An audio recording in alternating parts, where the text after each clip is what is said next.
Man, it's been a while since I commented on Total War on my main channel like this, but now's the right time, I think. We've got a topic that is contemporary and pertinent. We've got Pixelated Apollo making a video called Total War Has Fallen, where he talks about an article which is bullshit. Like, this is typical game journalist hack, filler, platitude, drivel.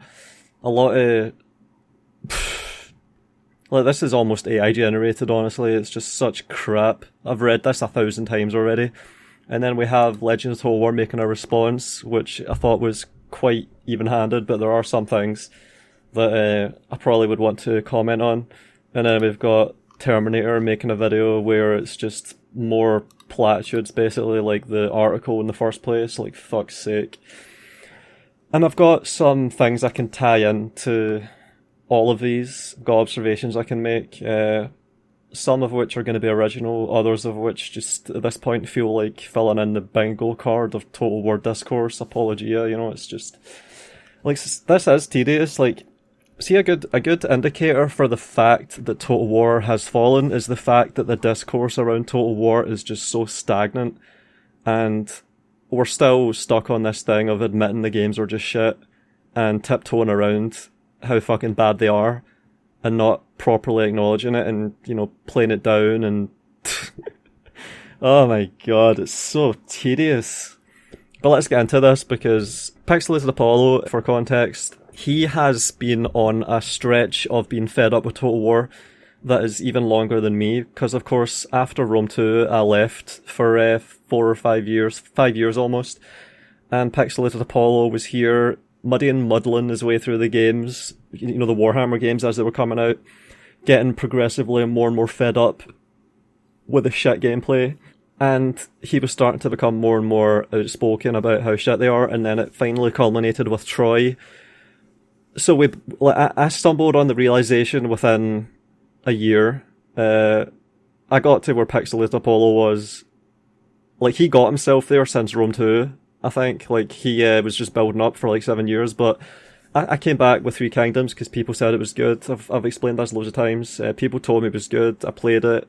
I realised, didn't take me long, that it was just Warhammer reskinned. And then I was like, alright, Troy is the last chance. Like, this is not a Warhammer game, it's Troy, so let's hope that this is a good game. And it was just another Warhammer game, and Pixelated Apollo realised that as soon as he was included in the early access, you know, internal stuff with Creative Assembly, because, you know, the shilling program back then, we were all in it. I was allowed to be in it just on the periphery. Pixelated Apollo was really big, so he was right in the middle of it. Like, he was even invited to CA events and stuff. But nonetheless, he still was able to be impartial and objective, and to have enough integrity to be able to say openly, publicly, like, fuck Troy, fuck Three Kingdoms, fuck Warhammer, fuck all these games that are just Warhammer clones, which are for, like, kids, like, they're just little toys. The units are just basically digital toys to mimic the real ones that these people are throwing hundreds of dollars into. It's like, fuck's sake. So Pixelated Apollo has been calling this exact same shit out for a little bit longer than me, in fact. And then when I started making my critique videos in the aftermath of Troy, which got me all the backlash, like, I was the focal point for all the backlash for criticising how shit these games are, because I was the one that stuck out like a sore thumb the most blatantly at the time. I was getting all this backlash and harassment and just bullshit from fucking the shitty shithole subreddit and all these other little hives of Warhammer fanboys. Pixelated Apollo, meanwhile, was commenting on my videos, backing me up, saying, I totally agree with you, you're right. That was nice. There were some other YouTubers that were doing the stabbing in the back thing around that time, because of course they're buddy with CA. But Pixelated Apollo didn't engage in any of that bullshit. He stayed true to his word of just despising these games and acted in line with that, and that was nice. And he's continued to just try and encourage me, and I try and encourage him, of course. Like, with something like this, I totally agree, of course. Total War Has Fallen, absolutely no shit. He probably just got fed up with something and felt motivated to make this video, and if it's this article, then I don't blame him. So we've got Pixelated Apollo getting off his chest once again, the Legend of Total War response. I'll comment on that, we're on pretty decent terms as well. I don't have a problem with Legend of Total War either. And then there's this other video from TheTerminator who actually said in this video that he doesn't like me. Oh, boo-hoo. I don't fucking like you either. Fucking grifter. Alright, so let's get into this. The biggest thing I wanted to talk about is that Total War today, the new games, they're only the same as the old ones in name. So they're both called Total War. At this point, the game is no longer Total War. It's no longer the old franchise that we used to love. It is 100%. Something that has become mutated and basically streamlined into a mass selling, it's for the lowest common denominator type audience. And from a business perspective, that's, I mean, that's what they're going to do. I disagree with it. I'm someone that I think, if I was running a video game company, I would focus on making a beautiful and groundbreaking game and then let the money follow. I think what CA... Yeah, so what's happened here is that the people that founded the company, and maybe some of them were of that attitude, and that's why they were there doing the founding, they all got bought out when the company gets sold to Sega. So, like, even under this capitalist mode of production of just using it to generate profit, you could still have it be privately owned, like Larian Studios is. You could have worker co-ops, like that Dead Cell game has. The fact that it's a subsidiary of a publicly traded company and the people that call the shots at Sega are beholden to shareholders and board members that are just considering the money and don't even play the games. Like they're fucking guys with grey hair and suits that have 3 kids at home, and they just sit at a desk and talk about fucking charts. They don't give a shit about the games and whether they're good. They're just talking about how well they perform, and then the chain of command percolates that down so that the games are shit. Like, this is just how it has to work.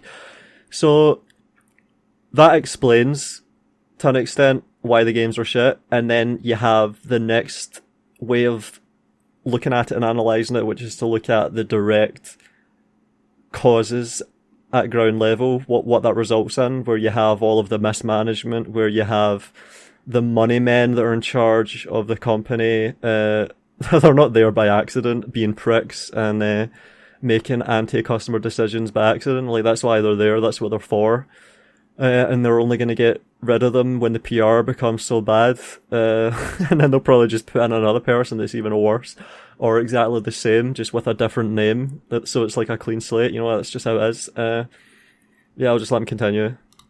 Has done, whether they hired some consultants or some, people who got their MBA or whatever, their masters in business, and they came in here not even loving Total War, and they just like, hey, how can we make more money? Well, you got to do this, and totally just gutting.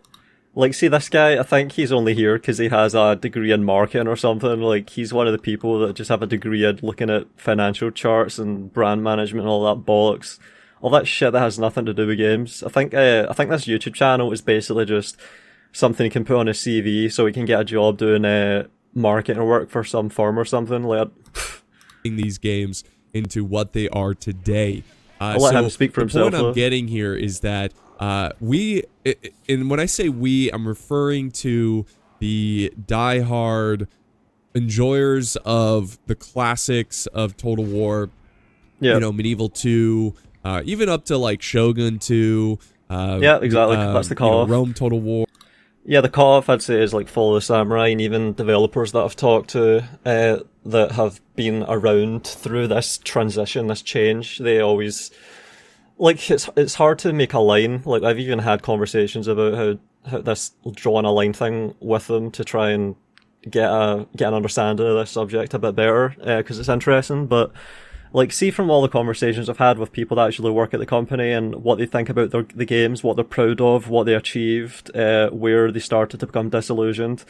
You have the glass door here, completely incapable of putting out a good game at this point. So you ask that person, alright, so when did that start? And it seems like, for a lot of people, after Fall of the Samurai is a big jump down, off a cliff. But even before that, things started to go wrong after Medieval 1. Like, see it, like, depends on where you want to draw the line of quality and dignity and ambition.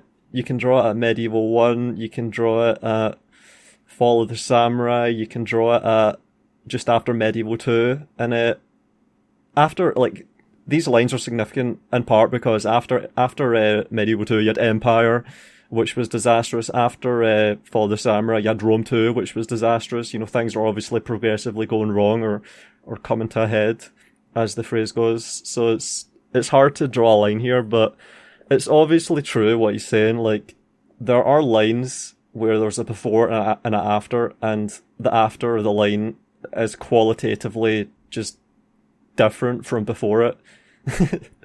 And the further back you go, the more stark the difference becomes, arguably. Like, Shogun 1, Medieval 1, these are just really pure Total War games, like really sticking to the Sun Tzu formula, tactical decision-making, attempted simulation within the constraints of the time, the technology that was available.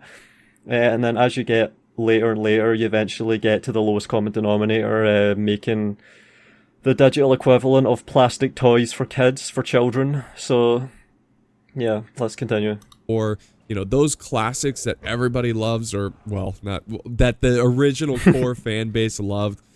You guys have been replaced. It's over. Yeah. The war. Absolutely, and this is what I termed the fan base substitution, because we needed a term for it, and I was making critique videos at the time, and I obviously was onto this aspect, this phenomenon, so I just termed it the fan base substitution hypothesis, which is just obvious. Like, they're obviously aware that they are sticking the middle finger up to the people that don't want these dumbed down fucking rip-off games, like just rip-off DLC pipeline fucking games. Like, the base game itself is just an excuse to pump out endless fucking DLCs. They obviously realise that there's a difference between making a game like Medieval 1 and making a game like Warhammer 3, fucking 3, with its 10, 20 DLCs. They obviously realise there's a difference, and that a lot of people are just not going to be interested for 100 different reasons. They know what they're doing. They obviously know. Is lost, and Total War has become something so entirely different. There's You've been no substituted. going back. It's over. It's essentially over. We had our time in the sun, but it's now the sun is set and a new era. And why would this be a surprise? Like, this is not an argument. This is something that's happening across the entire game industry, and that should be the absolute conversation fucking Terminator right there. Like, if there's no argument, the whole game industry is infected with this. What are we meant to listen to these fanboys that don't know anything about games? Which, I'm not even being fucking hyperbolic. They literally don't. Like, they're 12. They've been playing Warhammer because their dad bought them it. And they're on Reddit with an account where they lied saying they were 18, and they're pretending that these games are amazing. Are we supposed to believe them when they say that their game franchise somehow managed to just avoid the wider trend that is just prevalent across the entire industry? Even Homeworld, which was probably one of the most resilient and robust and immune to this trend, has just fucking done the exact same shit with Homeworld 3. Even developers that have a philosophy of avoiding falling for these DLC pipeline tactics, like Arcane with its immersive sim approach to game design, Arcane Austin has been shut down because it's not profitable enough. So the absolute ruthless money-grubbing companies are just out-competing the ones that are trying to make good games and going out of business. And they're just racing each other to the bottom. And that's just the game industry, but how many fucking Marvel movies are we gonna have? Are we gonna have another 50 Marvel movies where it's just the exact same shit every time? Why would anyone be surprised when I have someone that claims to know about games and has been playing them for a long time, has some insight, which happens to be these games are getting worse over time, there's a decline? Why would that be a surprise? Like, Jesus Christ. Oh my god. A big part of this is that we are just surrounded by children that are willing to argue against this because they have their pet toy. That's what a lot of this is, honestly. At our time in the sun, but it's now the sun is set and a new era has come upon us. And they've replaced you guys with Yep. a new fan base that is, and I don't want to be too harsh, and I've done this I've done this video over like 7 times because I'm like, oh, this sounds so harsh. But they've replaced you with a new fan base that doesn't ask questions and they just Yep. consume. Exactly. Like these memes, it's so easy to come out with these memes, but when they apply, what can you do? And it's like the 38-year-old consumer, this one, I've seen this before a few times, like it's actually more like the 14-year-old kid that begs his dad to use his credit card for the scheduled every quarter DLC that's $25. The dad doesn't even know what the kid's asking for. All he knows is that it keeps him quiet for the next fucking month or two until the hype for the next one starts. And then he's constantly begging for that. Like, see, when I was a kid, I obviously was a kid too. I did my begging. But I was begging for, like, the issue of the PC Gamer magazine that has, the Shogun 1 demo on it in May 2000. The Sudden Strike demo, the Half-Life demo, the Thief 2, the Metal Age demo, the Majesty 1 demo.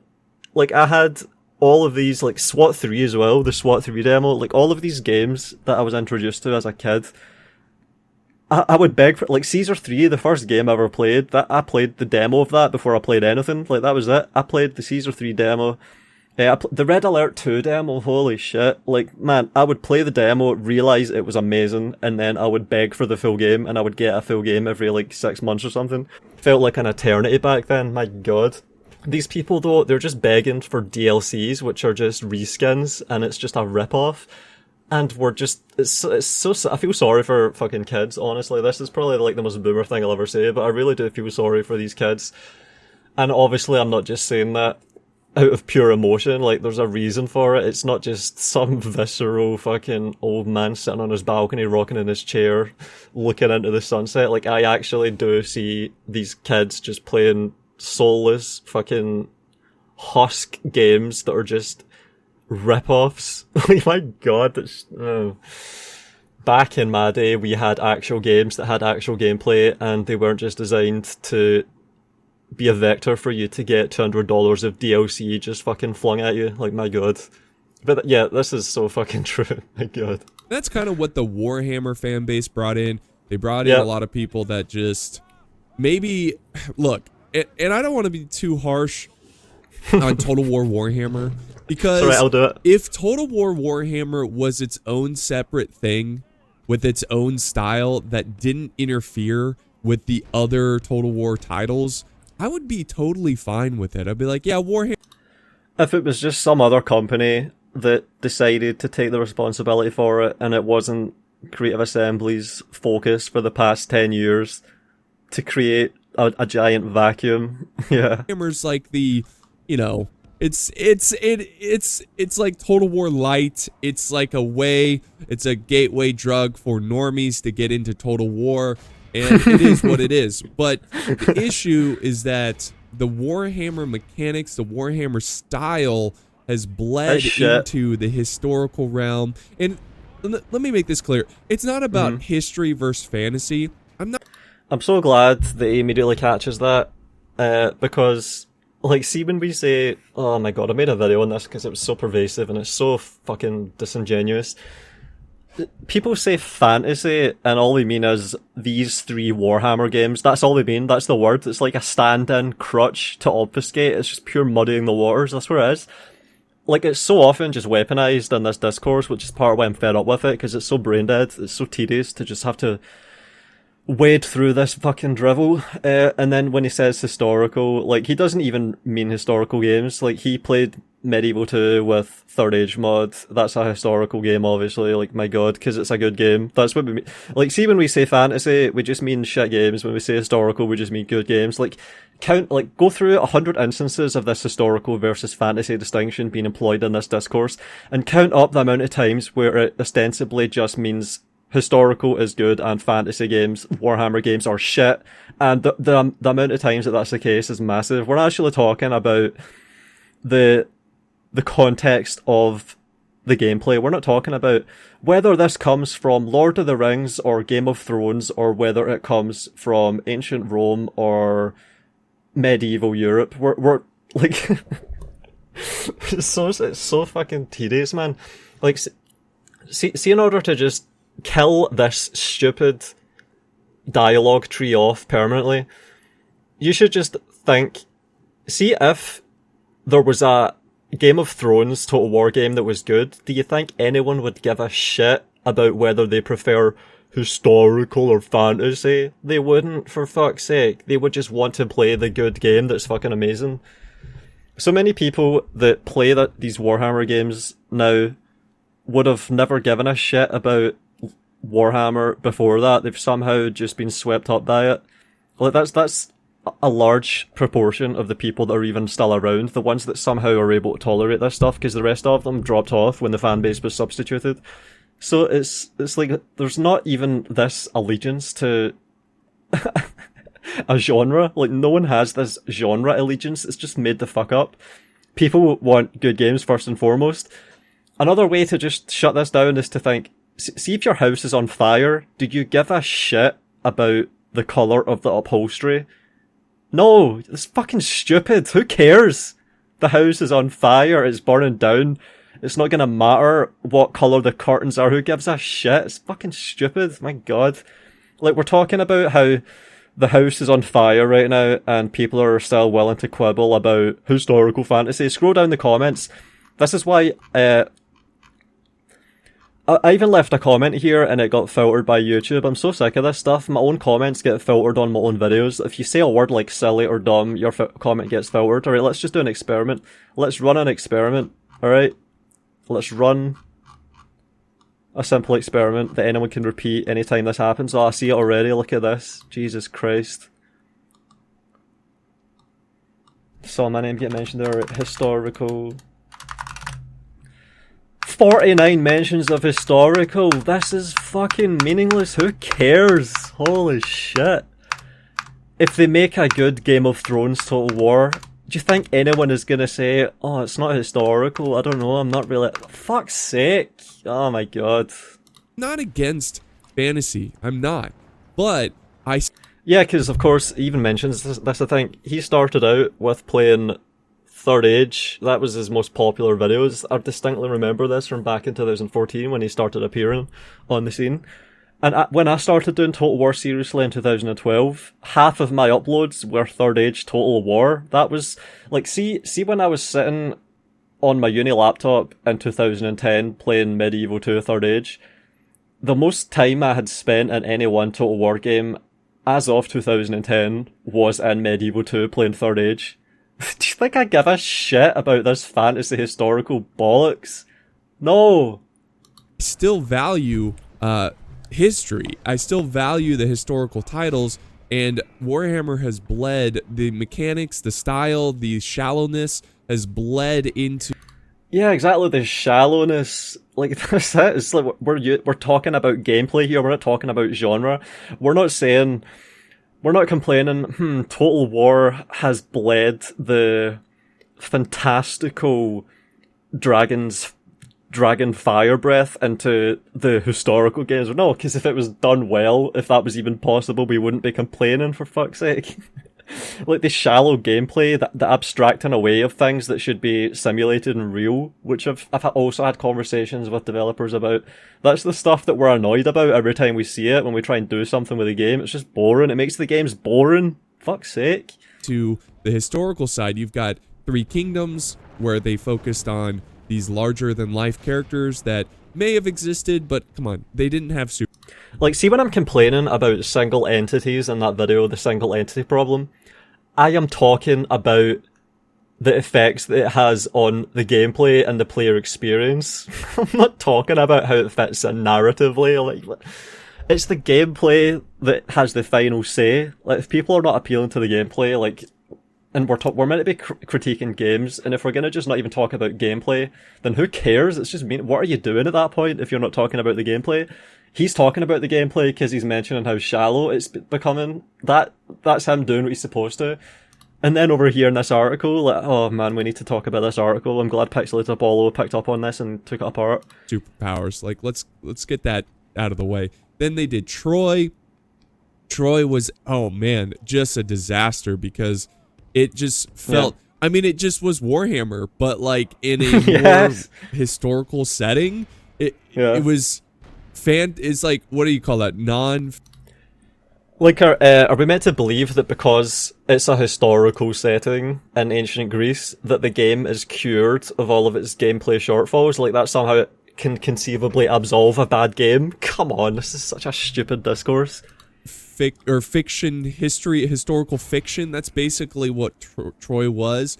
And they tried to do this thing where it's like the myth in the history. The truth behind the myth. That was such an internal thing that they made external, and it just didn't.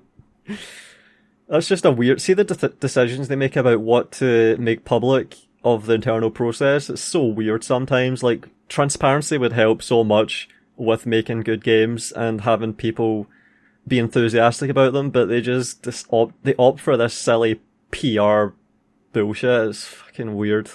Where they created like units that inspired the myth, and eventually people are like, why don't you just make mythical creatures at this point? Which they did. They ended up making a DLC where it's like, yeah, you know what?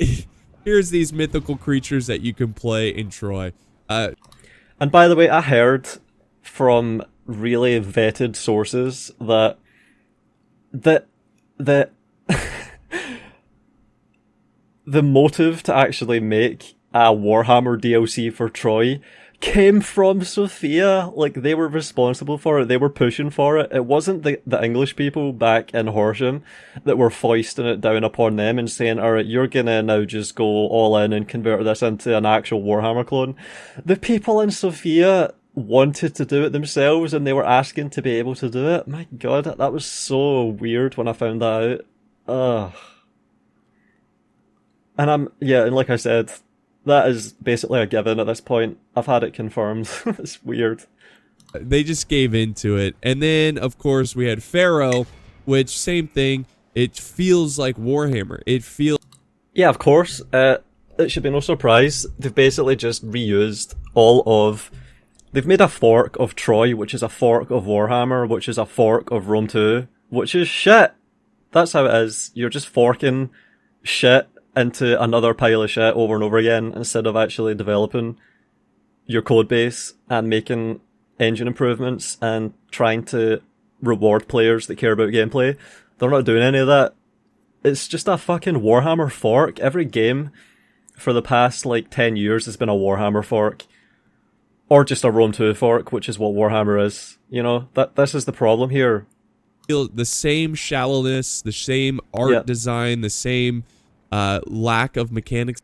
So this is another reason that the fantasy historical thing is so fucking stupid, because, like I said, can a historical setting absolve a game of being shit?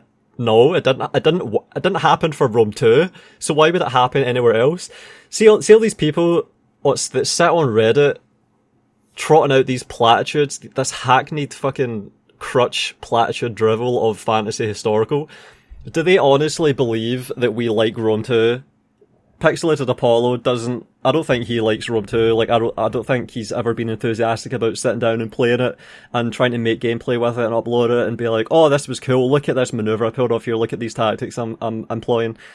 I don't think that's ever happened, because it didn't happen for me, and I tried harder than pretty much anyone to be able to achieve that and put it onto YouTube, because that was basically my job at the time. So,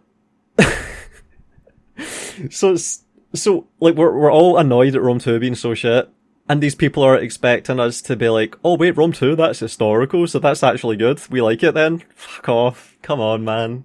It's just another way that's so stupid. Because the setting is irrelevant to whether a game is good. Come on. It's the same removing of features from the classics, and that's the big problem here. That is the big issue. And it doesn't matter that you don't buy the games anymore. It really doesn't, because they make plenty of money from these people that don't ask questions and just consume. And they might have moments where they get frustrated with CA, like Warhammer 3, I think they got frustrated with them. I honestly don't know. I don't really care. I totally just kind of checked out. They were treating them like shit. They were basically telling them the right to discuss is a privilege and not something you earn by playing the games. Basically, they're basically telling them to shut the fuck up and accept being banned if you say something we don't like on our forums. Like, you're a paying customer and we can show you the door and tell you to fuck off whenever we want. And they didn't like that because it sort of revealed to them what the true nature of the relationship is between these fanboys and their idol. In terms of, like, you know, searching the finer details of Total War, I just kind of look at it from an outside view now. I just no longer feel, I don't associate with Total War really anymore, except for the older titles. That's just, how it is. But Absolutely. they'll just, like, Total War or Creative Assembly will just, like, make a little PR apology letter and then, like, release a DLC for free.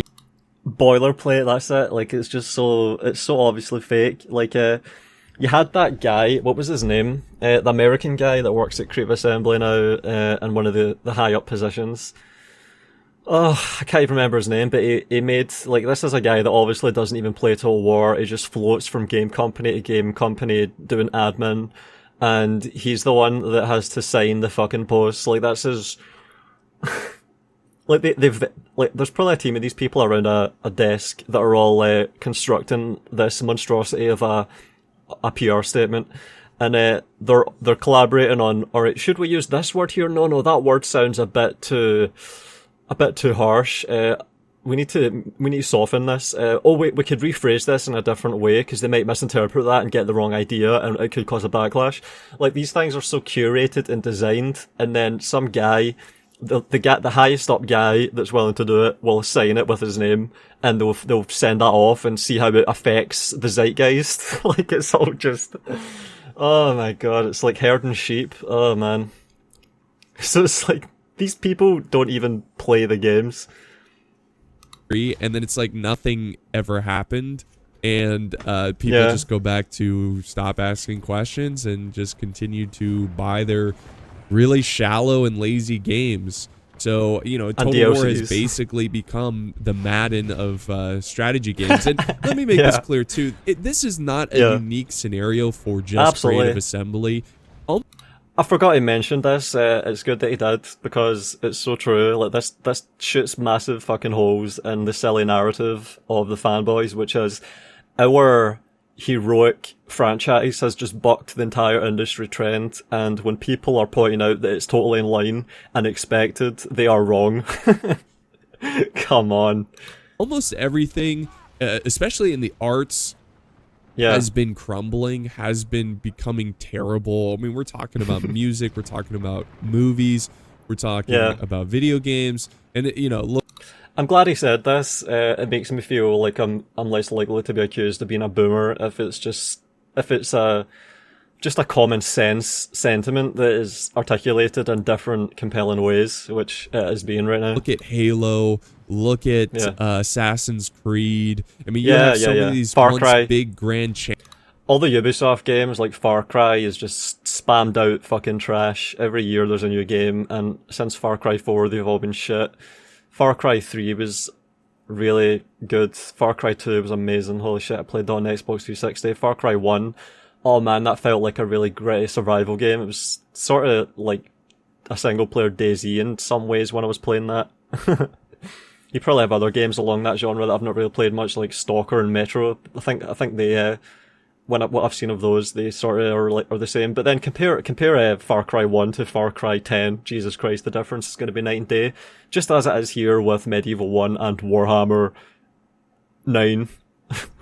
Champions, I mean, Gears of War, you know, these big titles that were once fantastic trilogies or fantastic series, and now they've become just empty shells of what they used to be, and that's kind of what has happened to Total War. But they've accumulated such a massive fan base of, I don't want to say normies, but people who are just like okay with mediocrity. You know, they're just fine with it, and they will continue to buy, and that's fine. That's all. It's like Creative Assembly is not concerned with building a legacy and building like being known as these innovators and groundbreaking developers creating these amazing games. They just want to make a lot of money. That's they're totally stagnant in terms of gameplay and game design, and they are just cashing in on big IPs. That's the ticket.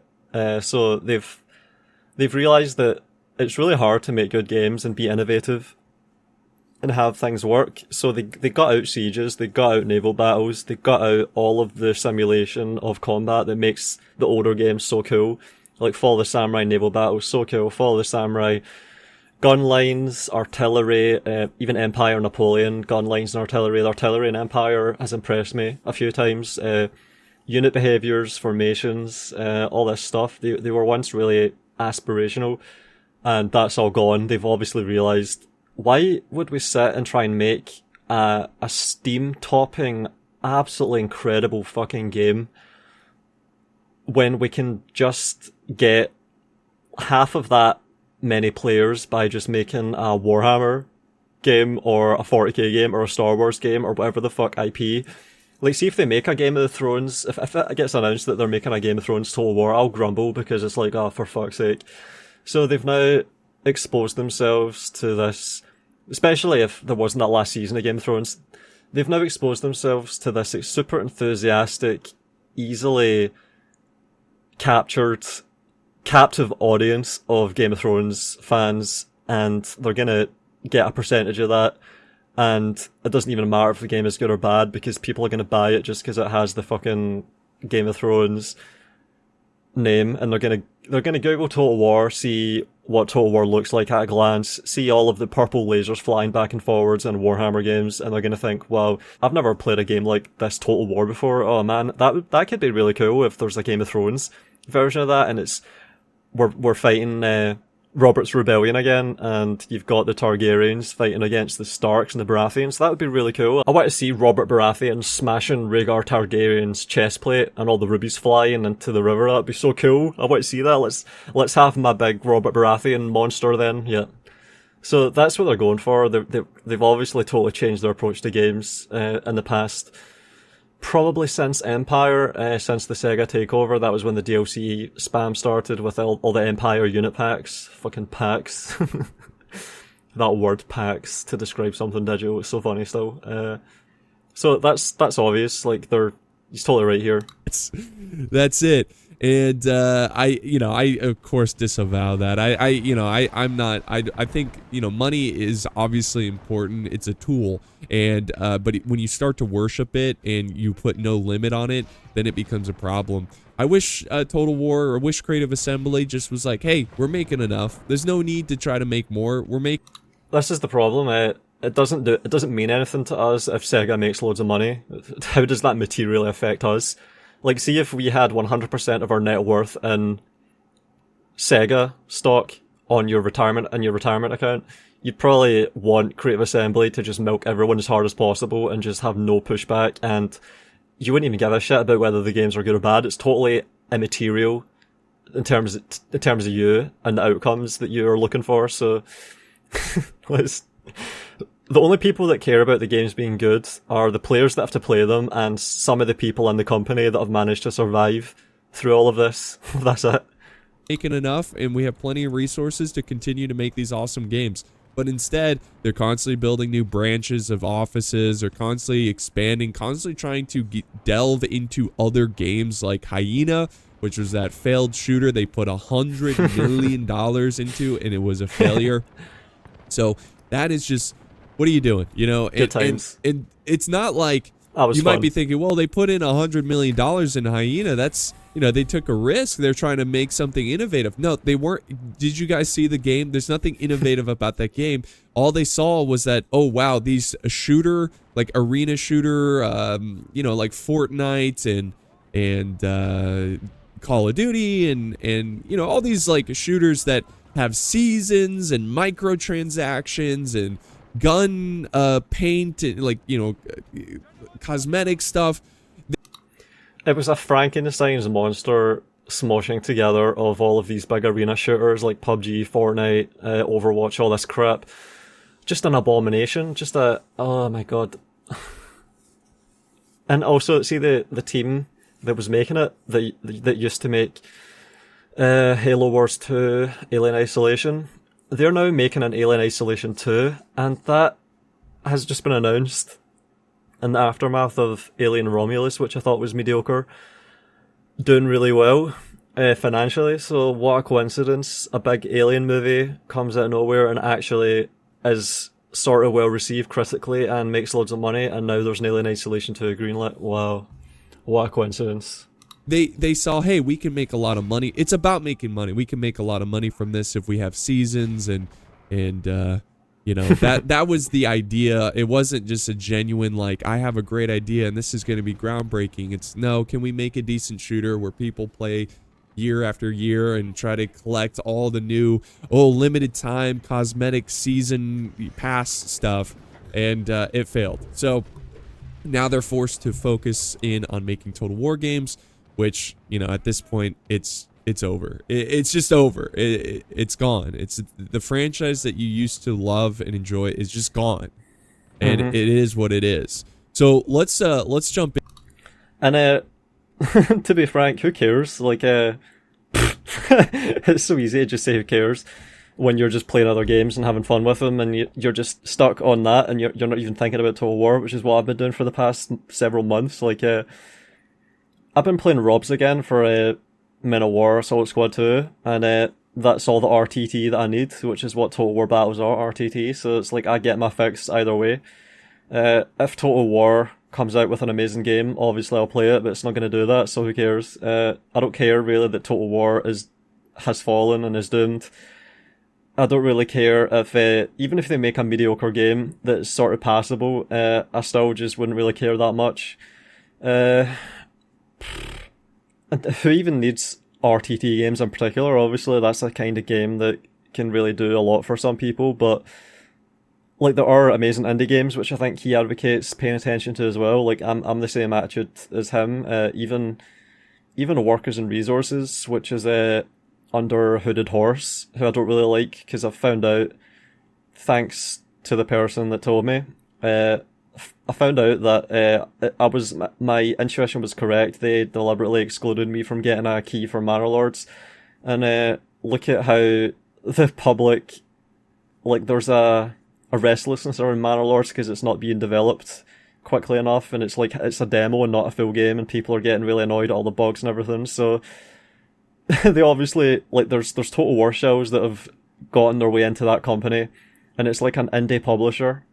Not so much now after Manor Lords selling like 1 million copies or whatever, but it's like there was always an overlap there with Hooded Horse and Total War shells, actual YouTuber shells that got involved with the company, and they are to some extent influencing what that publisher does, and they are following the same shelling program attitude as Creative Assembly. In fact, as I observed, they even hijacked Total War's Creative Assembly's shelling infrastructure that it built for Total War. Like, a lot of the Total War YouTubers just did the exact same shit for Manor Lords that they've been doing for Total War. So, like, even though that's the case, I'm just adding this in as an aside, but Workers and Resources is a Hooded Horse game that I've been playing a bit recently, and it's like that's enough for me for the moment. Like, if I want to sit down and play a game for like 5 or 10 hours, I can just play that. Those other games that are indie, that are trying to really do well by players and have solid gameplay and be really compelling. So, you don't need to just fucking sit waiting for a Total War game. You can just play other games, which is exactly what I've been doing the whole time. And as Pixelated Apollo advocates a few times, just playing the older games that are just obviously better. I could, if I had absolutely nothing else to do, I would be sitting playing a Follow the Samurai campaign, trying to do something more ambitiously than I've ever done it before, you know, just pushing the limits of the game a little bit harder. So, or even Medieval 1, which I only started playing in 2020, I could, just thinking right now, I could play a Muslim faction, or I could play the Byzantines and try and take over some regions in Spain to get iron and try and just hold on to little strongholds across the map, that kind of thing. Like, I've still got stuff to do with older Total War games if I really want to do that. I don't need them to come out with a new game in order to be fine and have fun. That's the same should be true for everyone. You don't need to sit paying attention to Total War in 2024. It's, for a lot of people, it's going to just be pointless to do that.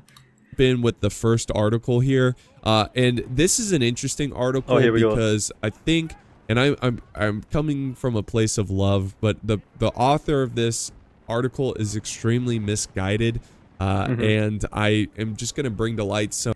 I don't even believe it's a sincere article. Like, I think it's just a journalist filling out word counts and not disclosing things that they should. So I'll comment on that. I think he makes some points that I'm going to counter and hopefully explain something to you guys that you might find interesting. Okay, so here's the article. It's titled "Total War Star Wars and Warhammer 40K could be disasters, but I don't know if I can go back to the historical settings." I think you have an idea. I don't know if I can go back to Amazing Games because the setting is not right. Fuck off. Let's say they make Medieval 3 that is absolutely mind-blowing and it has like 300,000 players on Steam and it's getting massive press for being amazing. It's getting 9 out of 10, 10 out of 10 reviews.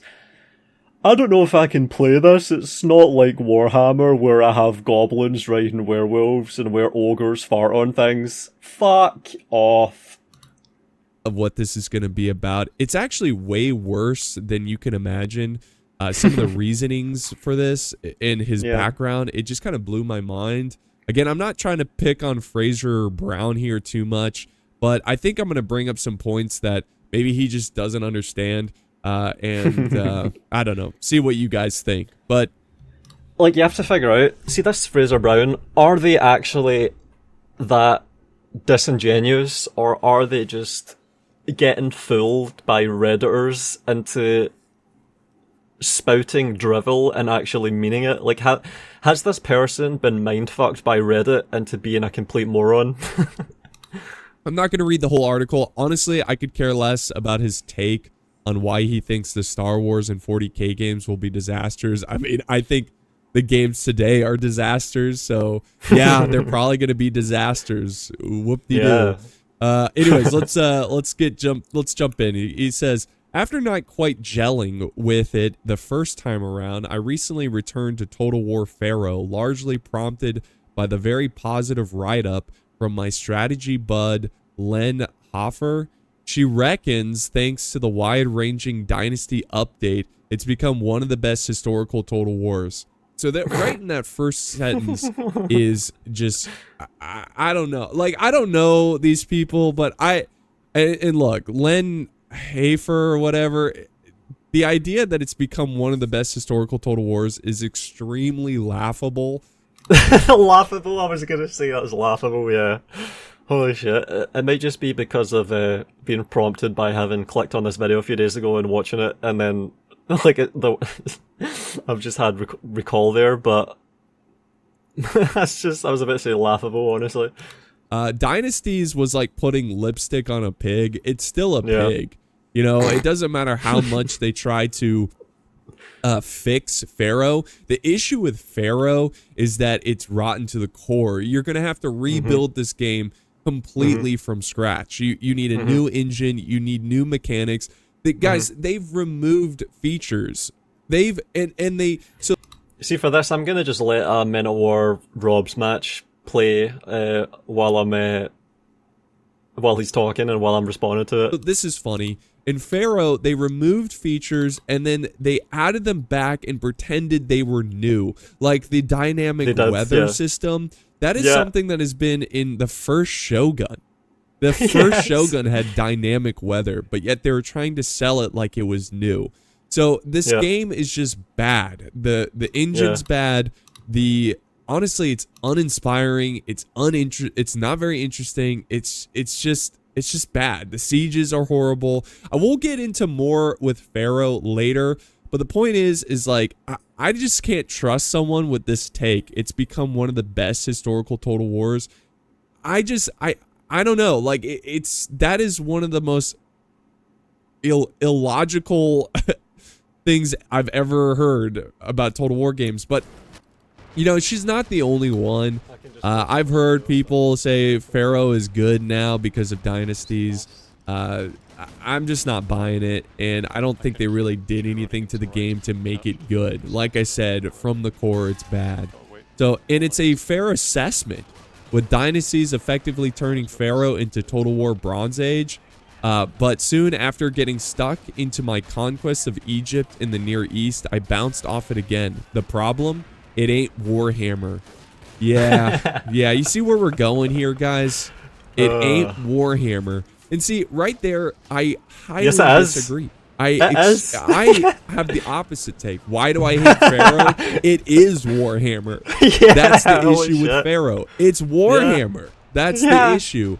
Oh my god. It's a historical title that has too many Warhammer mechanics, and it just makes it so shallow, so uninteresting, so limited, so boring.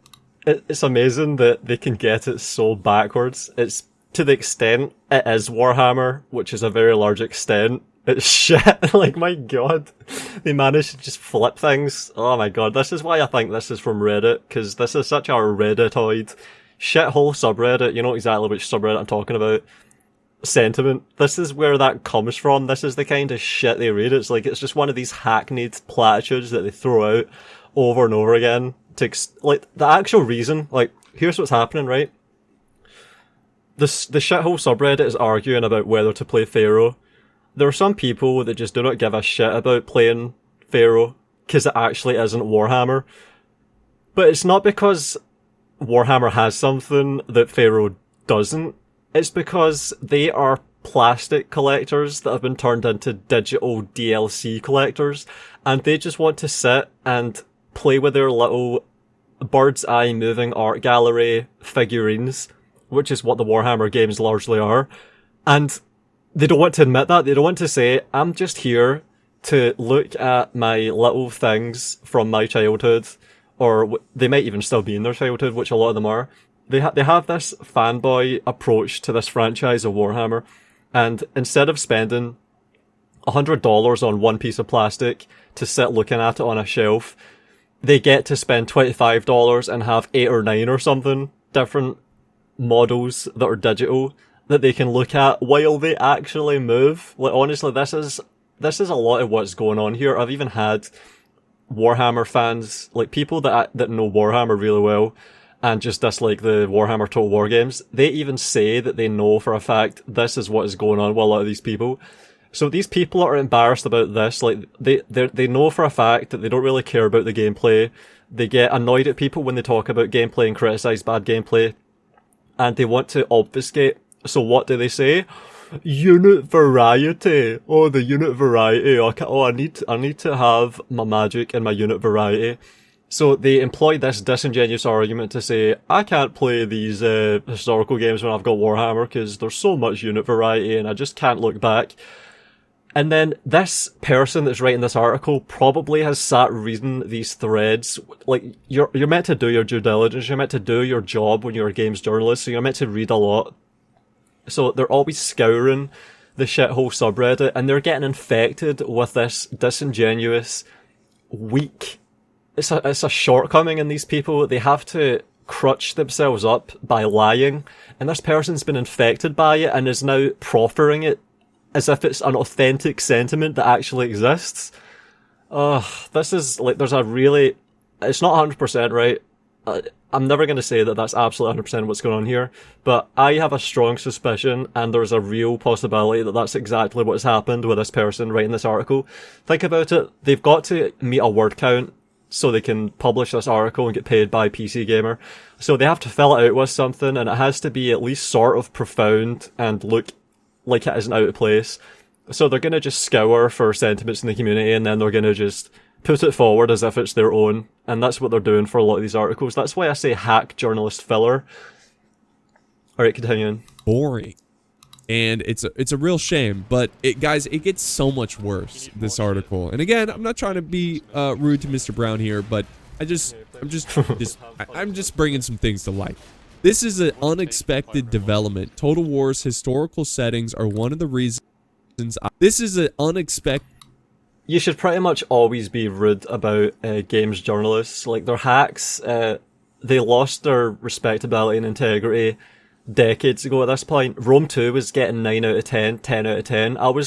See when Rome 2 launched, alright?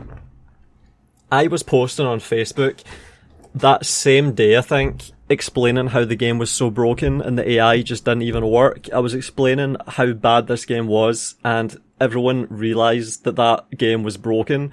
But when you read games journalist articles, you would have had no idea the game was as broken as it was. Only some of them actually were honest about the game, or else they were just blind. Like, are they actually blind and they can't look at a game? That's their job, to be able to look at games and talk about them and critique them and review them properly. Why are YouTubers better at it than people whose jobs it is to do that? Like, back then, we were all just players that uploaded videos. Like, there wasn't even, like, see this thing I'm doing right now with talking and not playing the game? That wasn't common whatsoever back then. That almost never happened. This is like a new format in the past 10 years, actually just sitting and talking instead of playing the game. Like, I'm here discussing Total War right now and I'm not playing Total War. That's a relatively new thing. Why were we able to do a better job of communicating with customers than the game's journalists? Why were we more reliable? Why were we more insightful? It's just ridiculous. Like, these people are hacks. They're just frauds. And I'll get into that a bit more in a minute, I hope. Development. Total War's historical settings are one of the reasons I've returned to the series game after game, continuing a love affair that began with 2000's Shogun Total War. When I was meant to be getting my master's degree in classical studies, I instead spent most of my time in Rome Total War, reasoning that literally conquering the world with my legions was just as good as writing essays about them. So this is a guy that deeply enjoys history and learning about history, especially the classical period. I don't think his issue here, see, this is what I don't understand. I don't think his issue here is that Pharaoh isn't Warhammer. The issue here is that the game is bad.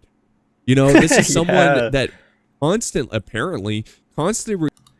And this is why I have this hypothesis about just being a Reddit regurgitator, because it's just platitudes and obfuscations and muddying the water, and it's just bollocks, and it's not even talking about the gameplay. Like, there's no consideration here for the gameplay. It's all just platitudes. It's all just narrative pablum. Like, it's just bullshit framing to avoid discussing the gameplay, which is exactly what the fanboys and the Redditors do. Like, fucking hell, it makes me sick, honestly. Return to the Total War series from the first one, Shogun Total War. This is someone who enjoys history enough to get a classical studies degree. That is surprising, and I think they're just misguided because you don't like. Yeah, misguided is the word, and where does that guidance that is missing come from? I'll give you a few guesses. It's all the usual suspects.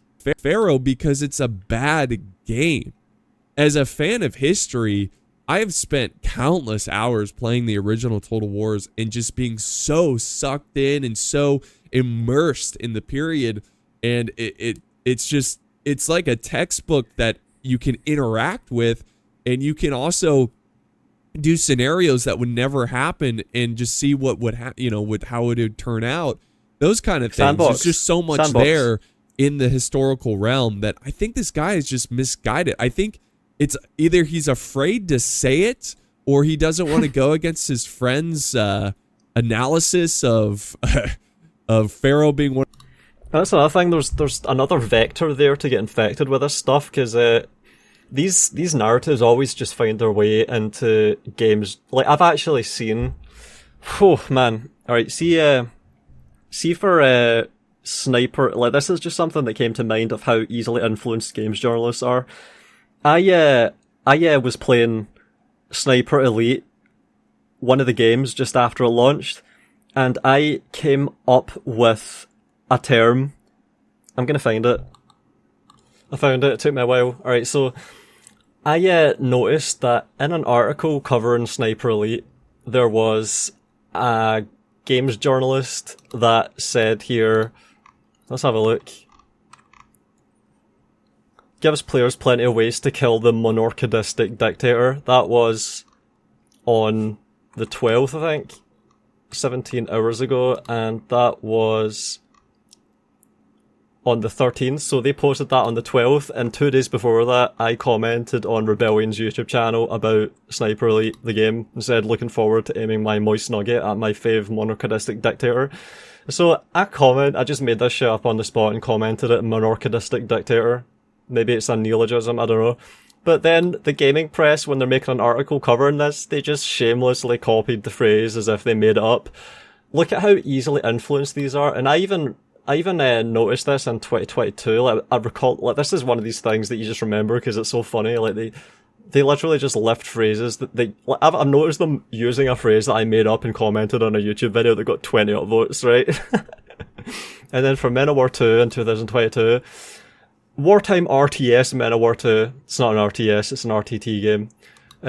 And then I commented, Men of War is an RTT, not an RTS. There's no strategy happening in MOR whatsoever. You really like to know this. Really school by error for Game Press, which is. And then they change it to Wartime RTT. Good one, CJ. Holy shit. RTT sequel Men of War 2 delayed due to war in Ukraine, right? So they learned from their mistake. We have to correct the Game Press. We have to give them the language that they use to make the articles. We have to correct them when they make schoolboy errors when they're talking about the genres of games. Like, we're talking about genre a lot here. Historical fantasy. They don't even know the difference between RTT and RTS. Rock, paper, shotgun. Come on, man. Like, this is how useless games journalists are, gaming press. Like, they don't know shit. They do not know their stuff. They are hacks. One of the best historical Total Wars, but his issue here is, it's not that it's not Warhammer. The issue is that it's just not good. It's not that it's a historical game. It's just not good. That's your problem. Yes. But guys, it gets worse. He says, history is my jam. I read Thucydides for pleasure. If I'm in a new place, I will always find out if there's a castle nearby, and I visit it immediately. And when I visit Rome, when I visited Rome for the first time to actually play Total War Rome 2, I guess he was invited to play Rome 2 in Rome from Total War. That I was, I was really small as a YouTuber at this point. So of course I wasn't, I was not a part of this, but I spent an entire day. All right. So this is his version of offering disclosure, because he was included by Creative Assembly in the marketing for Rome 2. He was included in the marketing, so he was vetted. Conflict of interest, access journalism. Like, this journalist here is compromised. Well, that's it. That's how, like, they slip it in here, and you're meant to just not think much of it, but this is the journalist in question disclosing that they are compromised. That's it right there. Critics were not invited. Journalists that they vet and know are going to give them good press are invited. And there's an unhealthy relationship that exists there. This is the nature of access journalism. That's what this is. And like I said, the journalists were useless in terms of critiquing Rome 2. They were not able to effectively address how broken that game was on launch. A lot of them abdicated on the responsibility to their readers to actually disclose that. Some of them did, like I remember the phrase limping herbivore of a game, but there were 7 out of 10s, Jesus Christ, 8 out of 10s, 9 out of 10s. Oh, it's disgusting. I think there was a 9.5 out of 10, and I also made a Facebook post about that, laughing at it. It's just a joke. Like, these people are just totally sold out. And also, I've talked, I'm going to be saying this a lot every time I talk about Total War. I've talked with developers at Creative Assembly who were there at the time of Rome 2, and they described to me how they had people from PC Gamer, I think it was, just strolling around the offices while they were at their stations working, and they were just like, this is weird. So we are making this game, and the gaming press is invited to the studio and is just walking around between our desks and are just looking around, and they're meant to be covering our game. This is weird, and I think there was definitely a lot of uneasiness throughout the studio because they realised when they saw that, the conflict of interest. That's the impression I get. Like, they know that there's a conflict of interest, that dodgy things are going on. These people cannot be impartial in their coverage if they are invited to the actual studio. don't really need to labour the point of how Total War YouTubers, like some of the biggest ones, are likewise culpable under this criticism. Man. So yeah, this journalist is just influenced by Reddit, I'm quite sure, and totally conflict of interest poisoned. Like, I'm so glad I've never been invited by CA to do anything, and I can just be totally impartial and not be a bit guilty in the back of my mind about how, oh, that one person at Creative Assembly was really nice to me, and I had a good couple of days there, and they were really helping me out with all of my problems with getting from the hotel to the studio. Like, they were even driving me there, all this stuff. Like, I'm so glad I don't have that with Creative Assembly. There are, like, I have been involved with other game companies, but there is one big difference with me and with these shows that does have a lot of implications here. Whenever I've been involved with a game studio, it was always because of my ability with games and insight into the games. It was never to co-opt and hijack my channel and take advantage of my audience. I was never expected to even talk about the games. I was just playing the games, not uploading gameplay in those cases. Like, that was it, pure gameplay. So there was really no vector for them to insert some sort of conflict of interest there. So that's a big thing. See if people are just bad at games and they just have channels that are basically just marketing the games already. It's really easy for them to become co-opted, which is what's happened to a lot of these channels, a lot of the biggest ones. So yeah, alright, continuing. A lot of asides there. Day giving myself a guided tour of the city. One of the few times my degree has come in handy. Yeah, this is not funny either. This whole, like, my degree is useless thing. Like, I just don't understand. Have some, be proud that you got a classical studies degree. I mean, the humanities originally was what you would get from a university. You know, this is something I was talking with with my friend, the Ryan King. All this, like, LOL, waste of time. No, dude, this classical studies shaped you as a person. It you know, made you explore ideas and made you become, one, more complete in an intellectual, but a spiritual. Like, see later on in these videos and the reply videos, we get into stuff like logical fallacies. If you've taken a degree in even just philosophy, which is one of the most ridiculed degrees that you can get, like, it's funny to laugh at people that get degrees in philosophy. If you've gone through all those modules, you've basically been taught how to think with rigor, which is useful everywhere. Like, that's my only comment into this. You've been rigorously taught how to think rigorously. That is not trivial. Point of view. And I just roll my eyes every time someone, like, even someone who making fun of their own degree. Like, I got a degree in writing, or English and writing. Just because I wanted to improve, I wanted to become more well-rounded. You know, it was totally worth the money, even though I haven't gotten a job from it. It's just, it made me a better person. I don't understand, like, this. I don't know. This is a side note, but whatever. It might just be more of the filling out word count with just putting stuff in that is even half profound to read. You know, it's just words for the sake of words, just filling out the word count. Could be. And was so entranced that I forgot to put on sun lotion on in June during a heat wave. I burst into flames. Okay. That's just a weird sentence.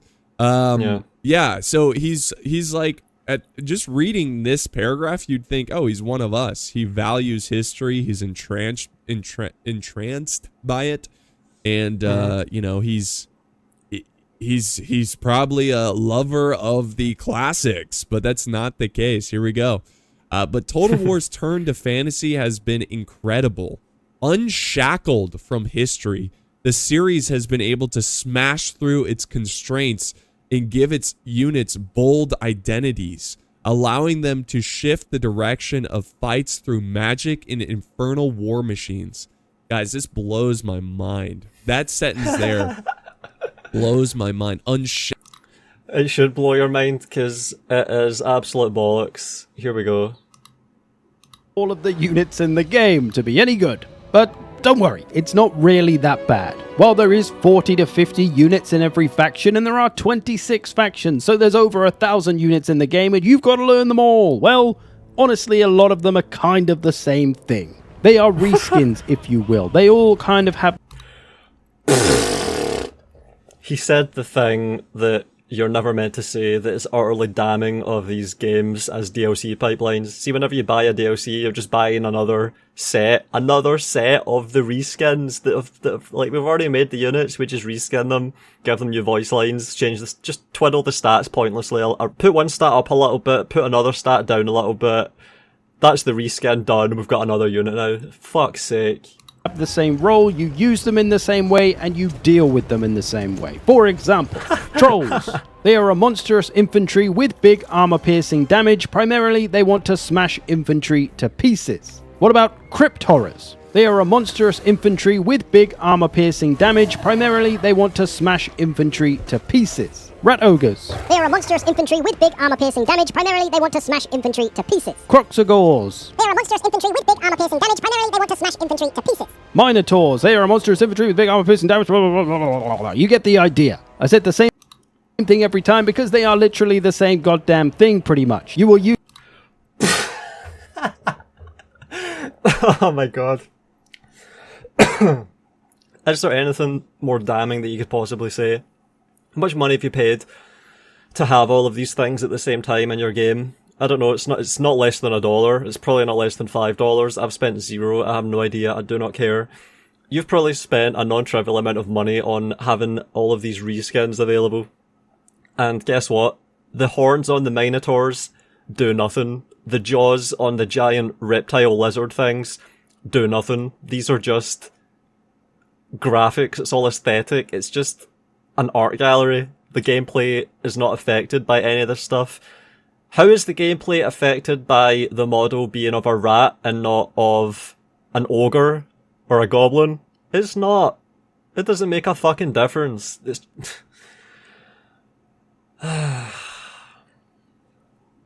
Use them in the same way, trying to smash infantry, and you will deal with them in the same way by getting all of your anti-large units, your spears, your halberds, your cavalries, missiles.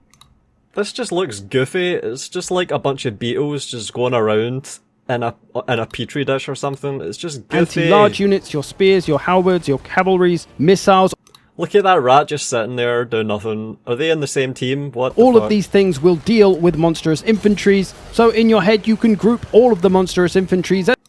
This does nothing for me. I just see a bunch of shit goofily wandering around, pivoting on the spot, rotating slowly. Like, there's no urgency in any of this. It's all just goofy and shitty. Fuck's sake. This is the problem, all of this. That's basically what... This is how you do a really poor, shallow simulation that permits ogres and rats to be the same. By having them all just behave like this. This is why the games are shallow and shit. One thing, you use them the same, you'll deal with them the same. Yes, they might have slight... How do those big horn things on the back of that affect the unit? It doesn't. Meanwhile, in Men of War, every single gun on these half-tracks is positioned and has a field of view where it can fire. If a gun is on the left side, it can't shoot forward. The gun on the front has to be manned by a guy. If the gun is not manned by a guy, that gun can't shoot. That half-track there is having guys shot off of it and the guns are being unmanned as a result and it's losing the ability to shoot back. So they're winning the engagement on that side of that half-track. If you shoot the front of this tank up here, it's gonna not penetrate, probably. But if you shoot the side, there's a much better chance it will. If you shoot the side while it's angled, so that it's a really oblique angle, it will just ricochet and go off into the dirt behind it. The infantry are all different. They all, like, if they want to throw a grenade, they have to actually have that grenade. If they want to throw a smoke grenade, they have to actually throw that smoke grenade. They have to have it to throw it. The grenade has to be in their inventory, which you can do by just taking them out half tracks, and then they have to run up and throw it. If a soldier that has 5 smoke grenades dies, those smoke grenades have to be picked up off his body, otherwise they're just lost. They're gonna just disappear along with his corpse eventually. Like, it's all grounded. It's all real. Resources are real. Abilities are all real. They're not abstracted away. You can't have a tank shoot at another tank unless it's aiming directly at it, and then there's a small spread, especially at long distance. Every corpse that you see here that's yellow is because a guy actually died there. It's just the complete opposite. Like, this is what makes for engaging gameplay for me. Like, this is why I play this. Variations, one of them might have regen, one of them might have frenzy, one of them might have vanguard deployment. They're a little bit different in ways, but you'll still use them the same and deal with. And guess what? These abilities that you just listed, something like 20 or 30 or 50 units also have the abilities. So it's the only way it's unique is that it's unique in the boxes that it ticks. Like, there's 100 different boxes that can be ticked, and for each unit they make, they'll tick a different collection of boxes to try and make them superficially distinct and unique, but they're not unique. They're not actually orthogonally differentiated in and of themselves. They share abilities with every other unit in the game. They probably haven't introduced a single new ability in this game for a year or 2 years, because that takes work, and they can just reuse some of the old ones and have a different composition of those abilities in the faction roster that they're introducing. It's just so tedious. The only thing that's actually new, is the artwork that they've done, which is what people are actually paying for, because they're not paying for gameplay. They're paying for the most superficial stuff imaginable. Oh man. Alright, back to the video. Shackle. Unshackle from history, yeah, this is why this just seems so disingenuous, because Warhammer is the most shackled shit we've ever had. My god. From history, constraints, giving its units bold identities. Are you insane? This is someone who loves history. I don't understand. I just don't think they I don't know. I question, did you ever really love history? Like, are you really, if you saw history as like unshackled from history, that's just really like, I get it. Like fantasy is fun. It's like larger than life, you know, but the beauty, like, history is us. It is our story. It is the people who have come before us. And it will always be better than fantasy. These are real people that took on challenges and overcame, or maybe failed and died, and it's tragic, and you read about it, but yet you find inspiration in it, and you just read about these famous battles, these moments of bravery, you know, these moments of courage as they charge into a doubtful situation and come out on top. I mean, there is an unlimited amount of these stories from history that will always keep me on the edge of my seat, that will always keep me wanting to wanting to learn more about different events and battles and weapons and armor and generals and presidents and leaders, and like, it doesn't end. So the idea that history shackles these games, the fact that he has that take. Here we go. Let's keep reading. There's only so much you can do with a bunch of humans wearing period-appropriate armor and wielding the weapons of the day. This is the kind of shit that's just straight off the fucking shithole subreddit. It really is. My god. I've read this like 20 times on there. Fuck this. It's just so obvious when I see this. Like, see early in the video, you might have been doubting, and even I might have been a little bit unsure, but see, when I'm reminded of this, it's like, Jesus Christ, straight off the Reddit. Open and shut. Whoa. Again, as a history fan, I cheese so much when I see a bunch of humans wearing period appropriate armor and uniforms. I cheese out. I nerd out. I mean, how many times you've seen my Napoleon videos and I just like spend a good minute, yo, check out this uniform. And just, it's funny how there's this double think that exists of, alright, see when it's just soldiers from the period wearing period appropriate armor and weapons of the time. It's so limited, it's so boring, it's so grey, it's so dry.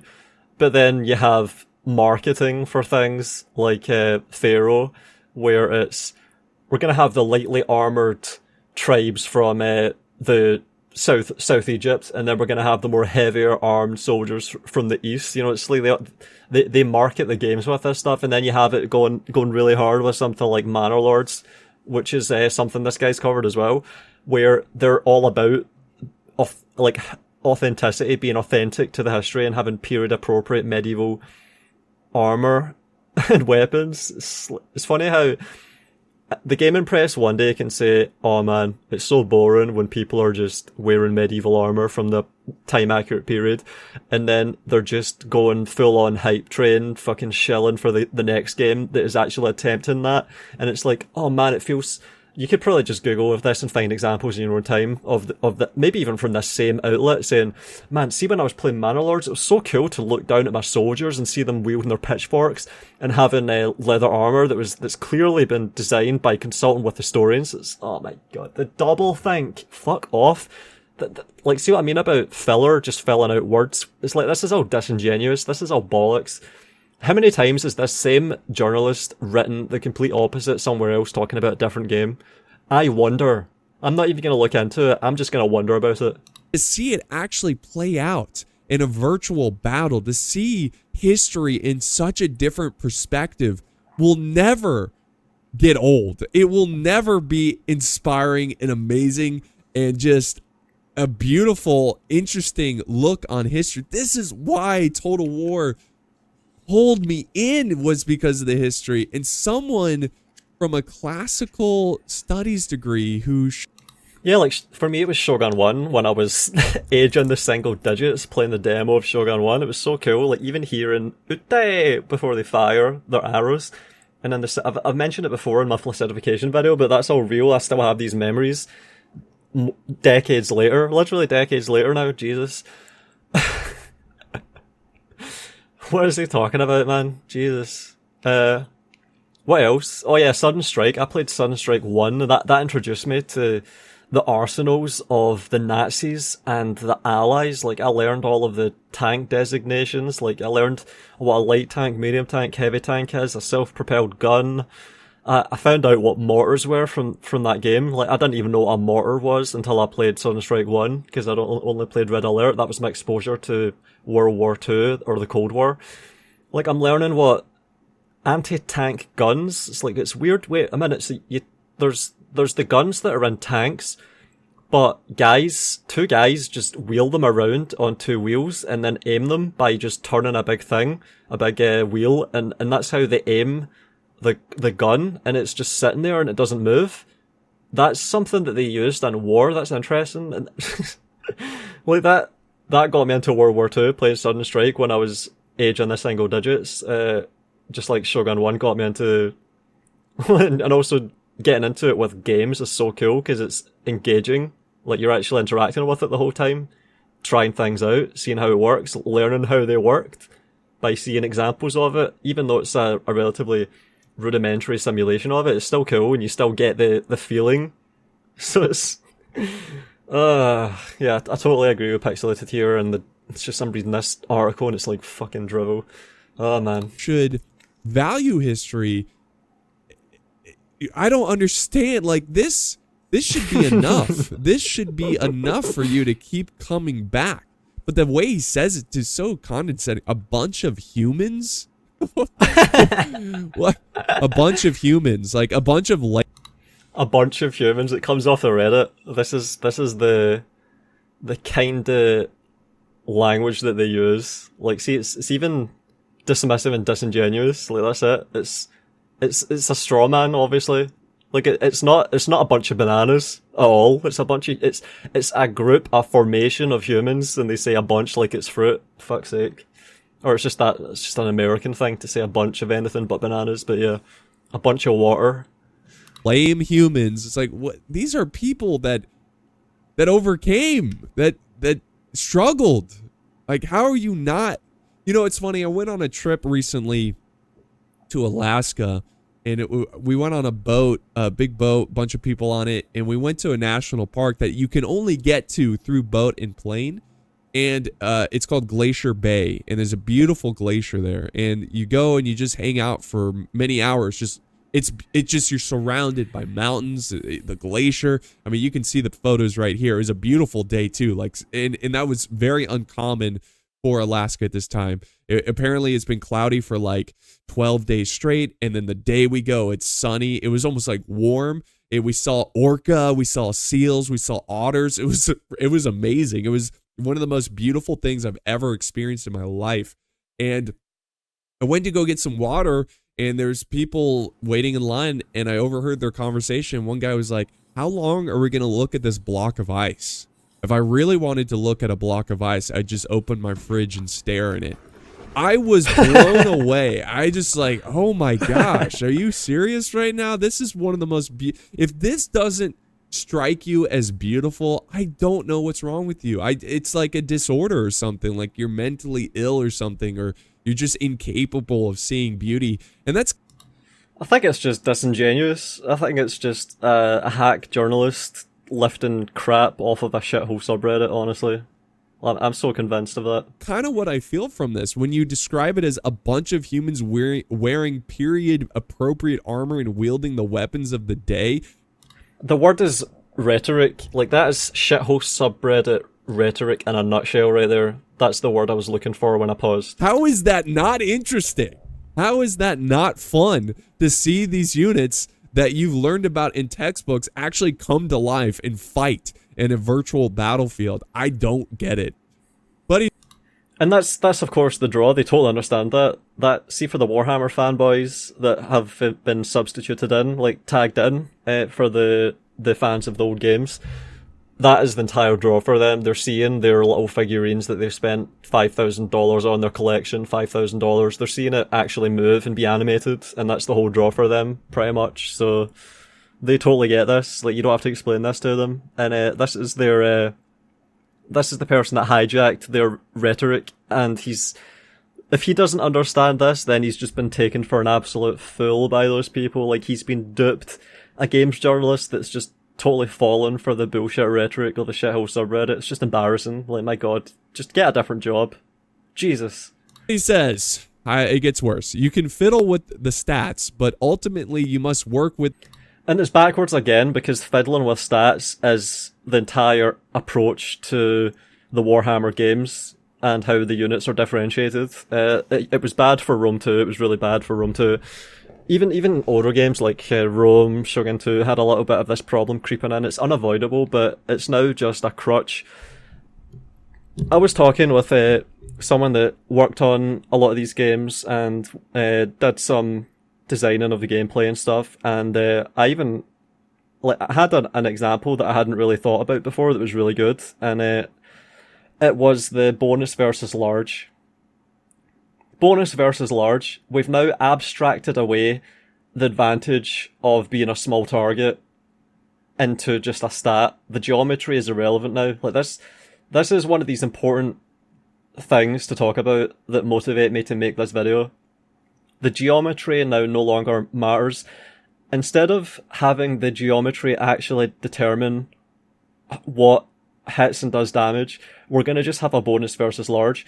See, in Rome Total War, when we had a phalanx, you didn't just have the soldier, you had the weapon as well, and it had a reach, and you could actually demarcate the line between the soldiers, the tip of the spears, and the enemy. So that's 3 regions there that are different. That area where the spear touches the enemy, that is the bonus versus large. You can reach them and they can't reach you. Like, you can reach them when you otherwise would not be able to thanks to your spears. That is the bonus versus large. That is it.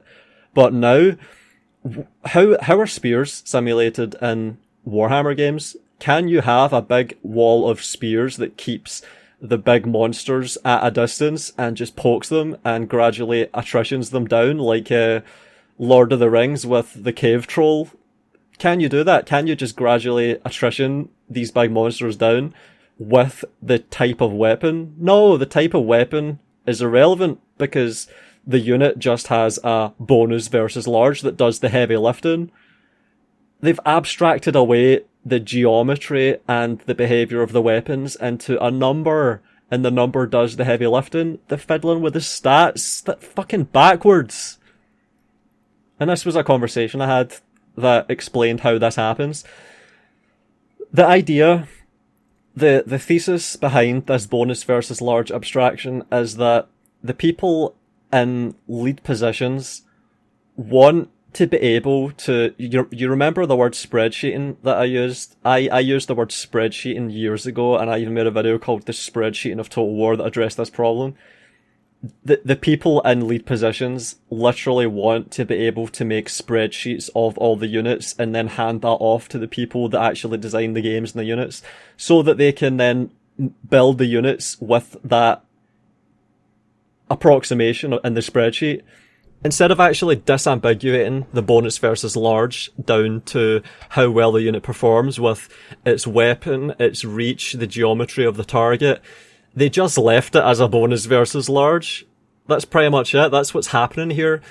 The people in lead positions are just dumbing down these games to make it easy for them to pump out such a massive quantity of games and DLCs. It's a lot easier to just have a bonus versus large than to have to do all of this thinking about how to simulate spears, guns, polearms in general, not even just spears, but polearms, halberdiers, billmen, all this stuff. It's just depressing.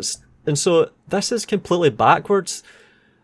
The strict limitations and the fiddling with the stats is exactly what Total War has become with Warhammer, and all of the other games suffer for it. Fucking idiot journalist.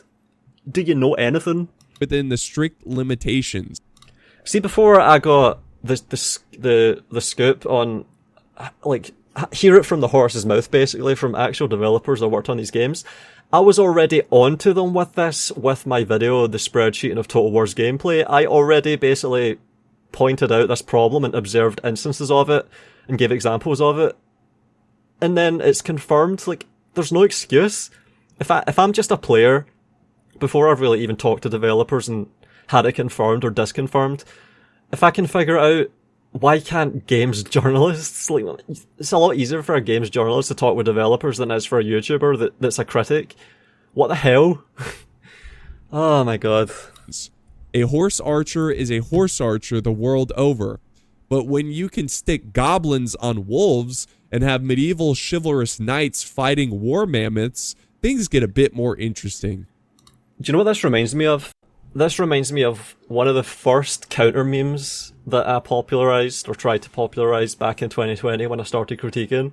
And it is the "don't care looks cool." This games journalist doesn't care about the gameplay and how it's been dumbed down. Just actually understanding and articulating the true nature of the gameplay, like actually being accurate with the evaluation, the analysis. This analysis is dog shit. This is absolute shit tier dog shit analysis, but he doesn't care. It just looks cool and that's all he cares about. That's what I'm seeing here when I'm reading this. This is absolute gutter trash fucking journalism. Fuck this. So I was talking with the Ryan King, my buddy. We were going over this article, and he brought up a great point, a great quote from C.K. Chesterton. If you guys don't know who C.K. Chesterton is, he's a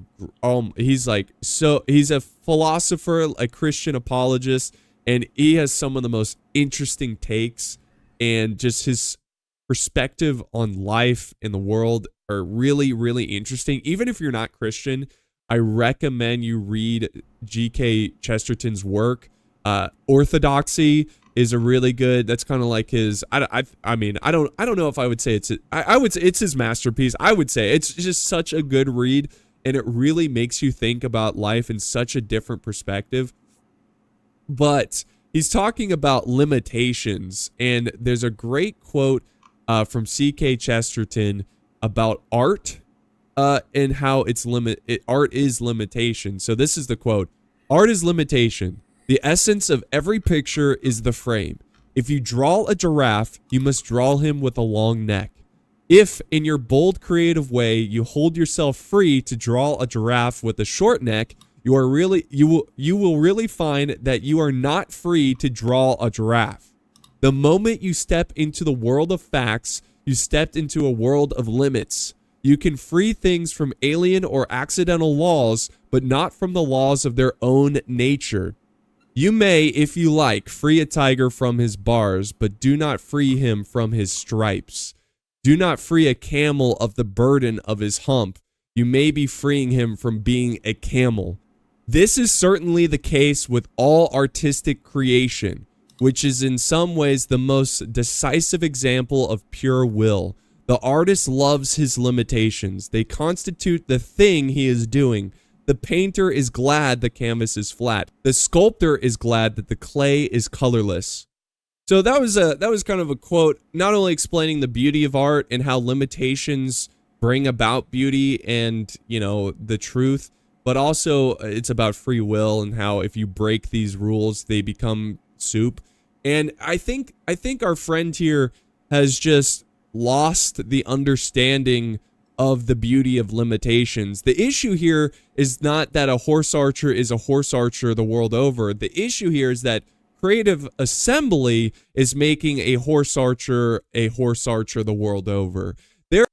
They've even tried in games like Rome 2 and Attila to give them different types of arrows, like heavy arrows, light arrows. They're attempting to introduce gameplay there and differentiate them. So it's like the limitations he's talking about has spurred some ingenuity, like there's a problem to solve and they've made attempts to solve it, and horse archers become more interesting as a result. The player can be more engaged when making decisions with horse archers. Cantabrian Circle, giving them behaviours that are unique that no other units have. You know, is there a Cantabrian Circle in any Warhammer game, even though you have all of this diversity and fantasy freedom to do whatever? No, they spurned it. Obviously, they spurned it. They've simplified it. They don't want to have people making all of these decisions. It's going to just overwhelm them. They're just little Zoomers that have never played Total War before. They're just here because of Warhammer, so they're going to get overwhelmed. That's their thinking. There are so many nuances and so many interesting things that Creative Assembly could be doing with historical themes that it's just, he thinks he's not into history anymore, but the reality is these games are bad.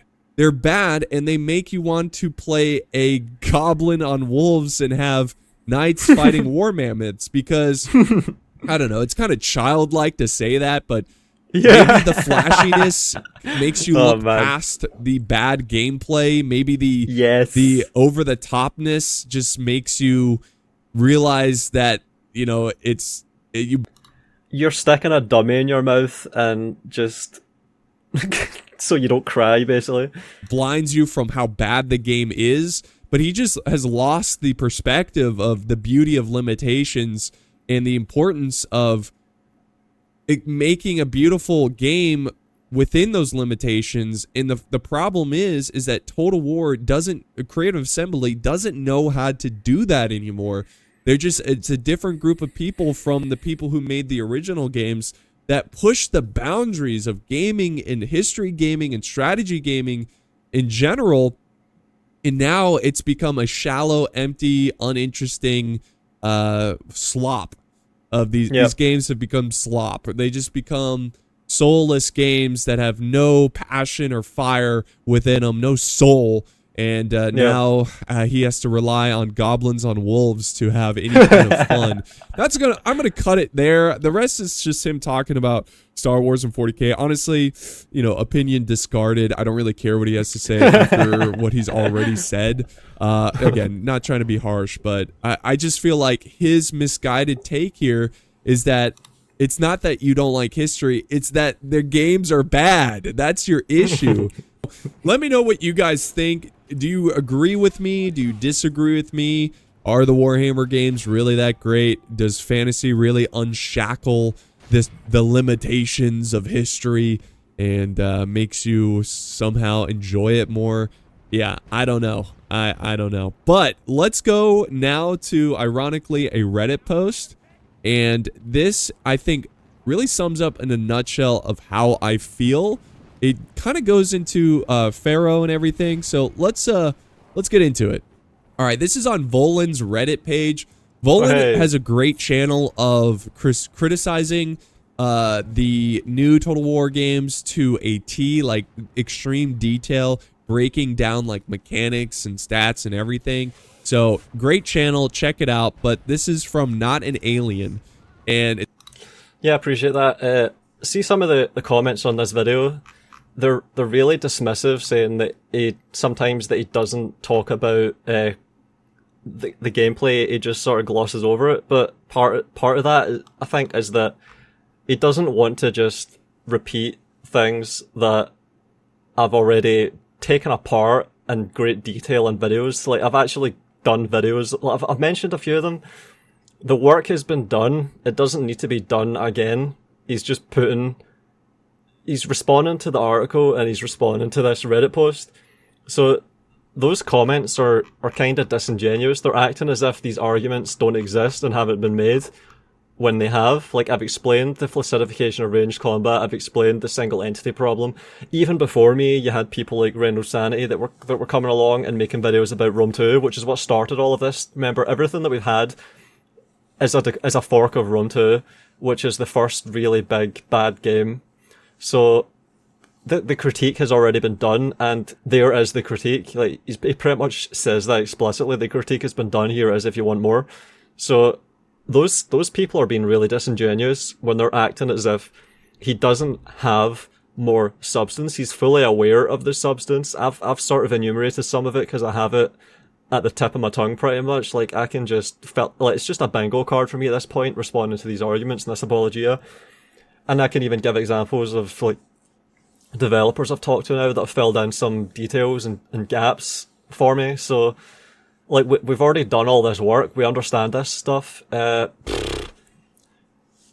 He's responded to the article primarily and also to this Reddit post. So let's just continue and let him do that. it's called Feeling Defeated, LOL. I think that's just the perfect title. Here we go.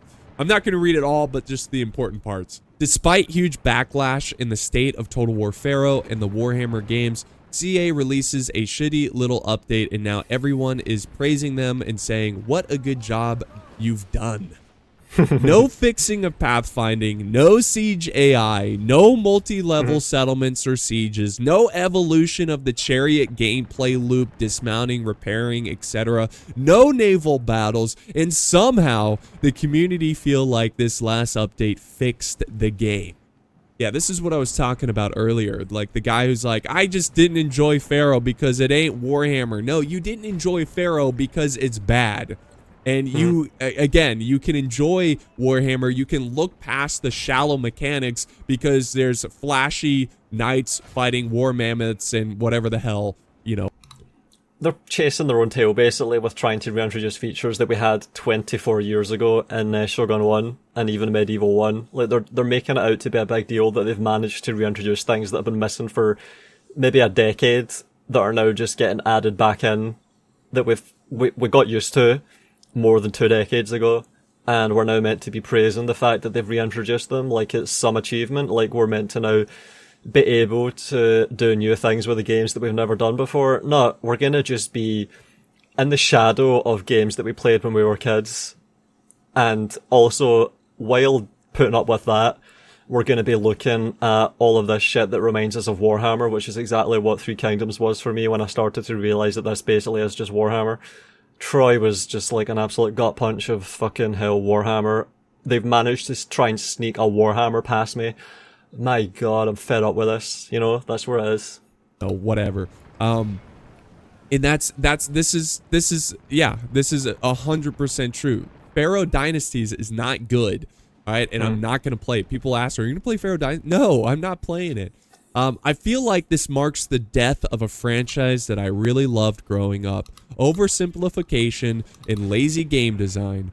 At this point, I don't even want another Total War release because I know it's not going to be an improvement. It's just the same buggy shit with a different skin and probably more cut features.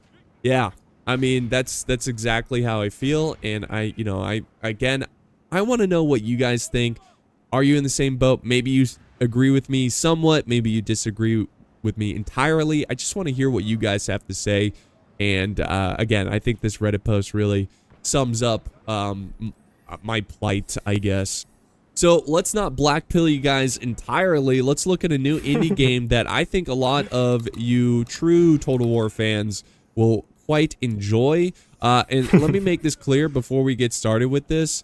This is not a Total War killer. This is a common YouTuber trope. I get it. They're trying to get clicks and views and whatever, but they'll say something like, oh, is so-and-so the Total War killer? Is this the competitor of Total War? I'm not trying to say that.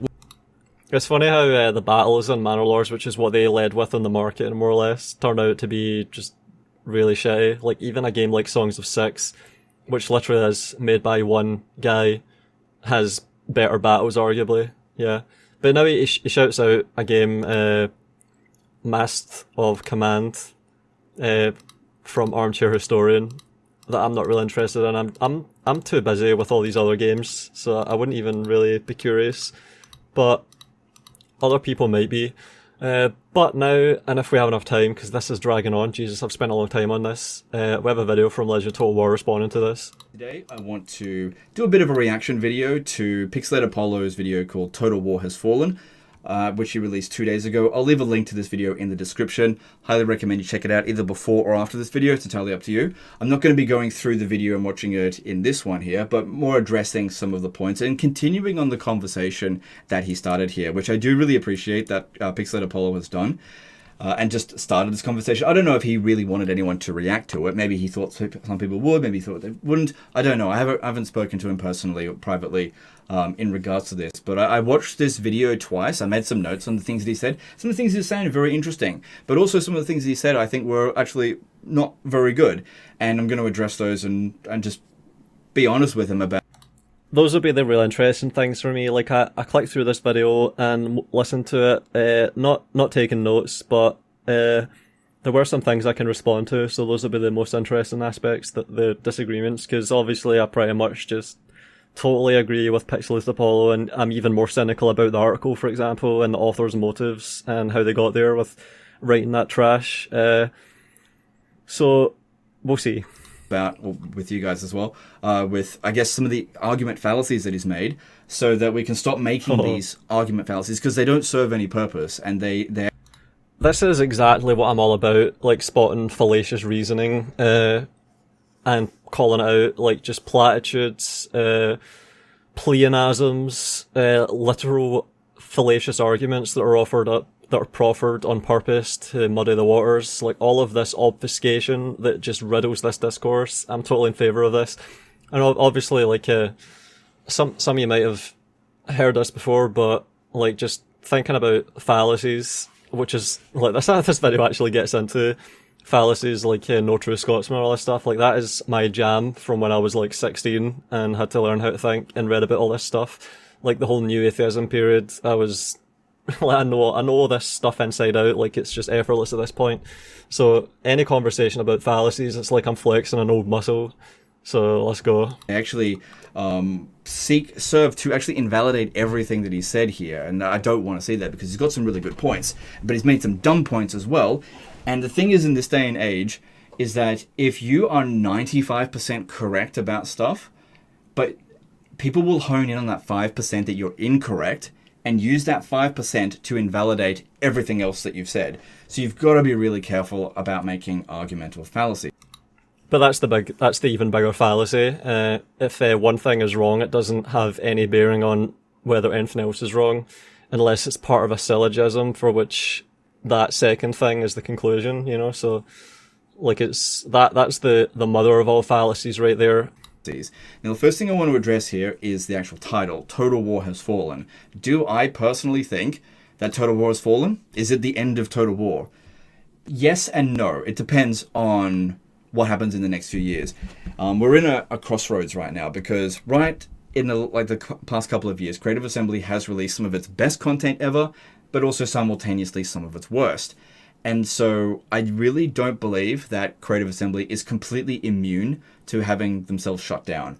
I think that if they make the wrong plays, if the next couple of Total War games are flops, that Sega will shut them down. It won't be like an instant thing. They'll keep losing more staff members. and then eventually the company will just get shut down by Sega because Sega owns them, or they'll get sold off to Crypto Bros. Who knows what's going to happen with Relic. Could it be the same fate as them? We just don't know. But simultaneously, some of the proposed rumors that we've heard about, things like 40k and Star Wars and that kind of stuff, Medieval 3 possibly, I've heard rumors about it. They are at this point just rumors. These have a lot of potential if they make the right plays. Now, these projects are probably still in relatively early development, except for 40k. I think that's pretty far along. And so by having these conversations, hopefully Creative Assembly is paying attention to them, because what I would like to see happen is for them to pay attention to what the community by and large is saying. Not necessarily pay attention to me. I really don't care if they listen to me whatsoever. But hopefully other people will make videos on this. Like, I really hope that somebody makes a reaction video on my video and just picks apart everything that I say, agrees with it, disagrees with it, whatever, just to get the conversation rolling.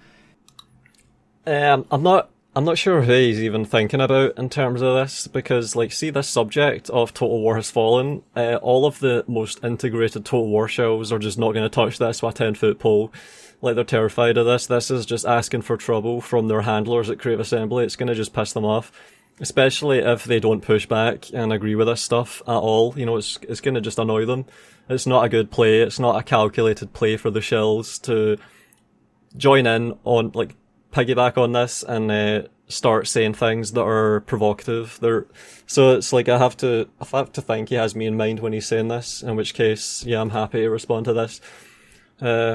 Always like an opportunity to, if not fill out the bingo card of apologetics with the bad arguments, scrutinise stuff, try and tease out the truth, try and clarify things. So yeah, I'm happy to do that.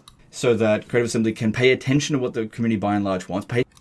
But I'd also mention that Creative Assembly clearly doesn't really give a shit about what the community thinks beyond how it affects their bottom line. Like, they don't come to us for, as YouTubers, they don't come to us for feedback on the games, because as Legend himself has experienced, and I've experienced, they just fucking ignore us and do whatever they want. They've already got the infrastructure in place for determining feedback. They already have their test groups of players that they give super early access to and sign NDAs that they get feedback from.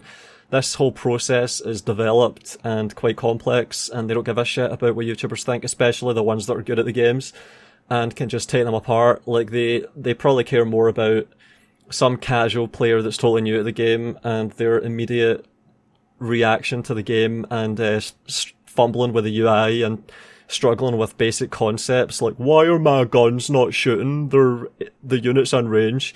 Well, that's actually because there's a hill there. You see, we've designed the guns so that they have a high velocity, so when they try and shoot at a target, the bullet has to not intersect with the ground, so you have to go up the hill a bit so you can shoot. Oh, that's annoying. Interesting. Okay, so what we could do, I've had this experience with this tester and they were having trouble with getting the guns to actually shoot, so I think we need to reduce the velocity of the bullets so that they arc, so that the guns can shoot quite a lot of the time, even when they don't have line of sight, so the bullets will just arc and plunge down into the targets and they can always just be doing consistent damage. It just makes the game feel more familiar and consistent, because a lot of these players have never played Total War before. They're new to Total War and its formula, so we have to sort of go easy on them so that they can actually get acquainted with this game and they're not put off within the first few hours when things just don't work. Okay, but that's a bit of a deviation from the style that the old players are used to. They're going to just see that as a bit cheap and insulting. Oh, that doesn't matter. Most of them have left, so we can just design this for the Warhammer players, because they're the majority of our fan base now and our player base. They're going to be buying all the DLC, and the DLC is the most important. So we have to just basically prioritize them when we're designing the games. Oh, okay, all right, fine, we'll do that. Oh, this sucks. I hate making these games for these Warhammer players. This is sort of what's going on here, I would have to guess. Pay attention to the comments more than anything, and not make the same mistakes that they've made in the past, and make a fantastic game. Because what I would love to see... And also, I mentioned it earlier, but the right to discuss is not a privilege you earn by playing the game. Like, they obviously are willing to tell you, fuck you, to your face, be really dismissive of you, so it's like they have their own plan, they're always right, everyone else is wrong. If there's a problem, it's your fault. Even at the studio, developers experience this attitude of leads. So, you know, there's to an extent, depending on what you mean, you could be totally kidding yourself when you talk about community discussion and having them care about it, because they care and all in the sense really that they don't want the game to have loads of negative reviews on Steam. They don't want the game to not sell. They want to sell the game, and they do that by having good reviews. So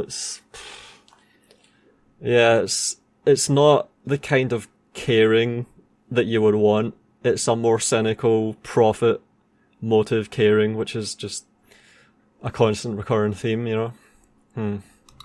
Is the next Total War game hit wide appeal? You know, it get 2, 3, 4 million people purchase it, even more, 10 million people purchase it. You know, I would love to see that, and it actually be like a really good game that people get a lot of enjoyment out of. Now, no matter what Total War game... That's actually kind of bad though, isn't it? Because, like, think about the shit that's most popular, Fortnite, McDonald's. Like, who the fuck... who wants a McDonald's style Total War? You know, that's just Warhammer. Who wants a Fortnite style Total War, a Madden style Total War, as Pixelated Apollo said? There's a reason we're playing indie games a lot now, instead of this AAA trash, you know? This lowest common denominator pablum. This easily consumable, mass-produced, mass consumption shit. Man, I don't know how I feel about that. It'd be good if you're a YouTuber that's trying to make money off of it, but who actually gives a shit about that? They make, there's always going to be some people that will think it's shit. And I think it's really important that we recognize that not everybody has got the same taste. And that's something that I think that Pixelated Apollo here kind of made a mistake with his argument fallacy. In that he's made the no true Scotsman argument fallacy, or an argument of purity. And that's where he said, somewhere in the middle there, you know, if you're a true fan of Total War, you know, a fan of the old games, and I think as soon as you make that distinction, somebody who is on the opposing side can just bring up a mirror in front of you and use the exact same argument to dismantle everything that you say. So somebody who is a fan of Total War Warhammer can just go, well, we're the true fans of Total War because we're the ones that are actually paying money for it and keeping Creative Assembly alive, or something along those lines. They can say the exact same thing.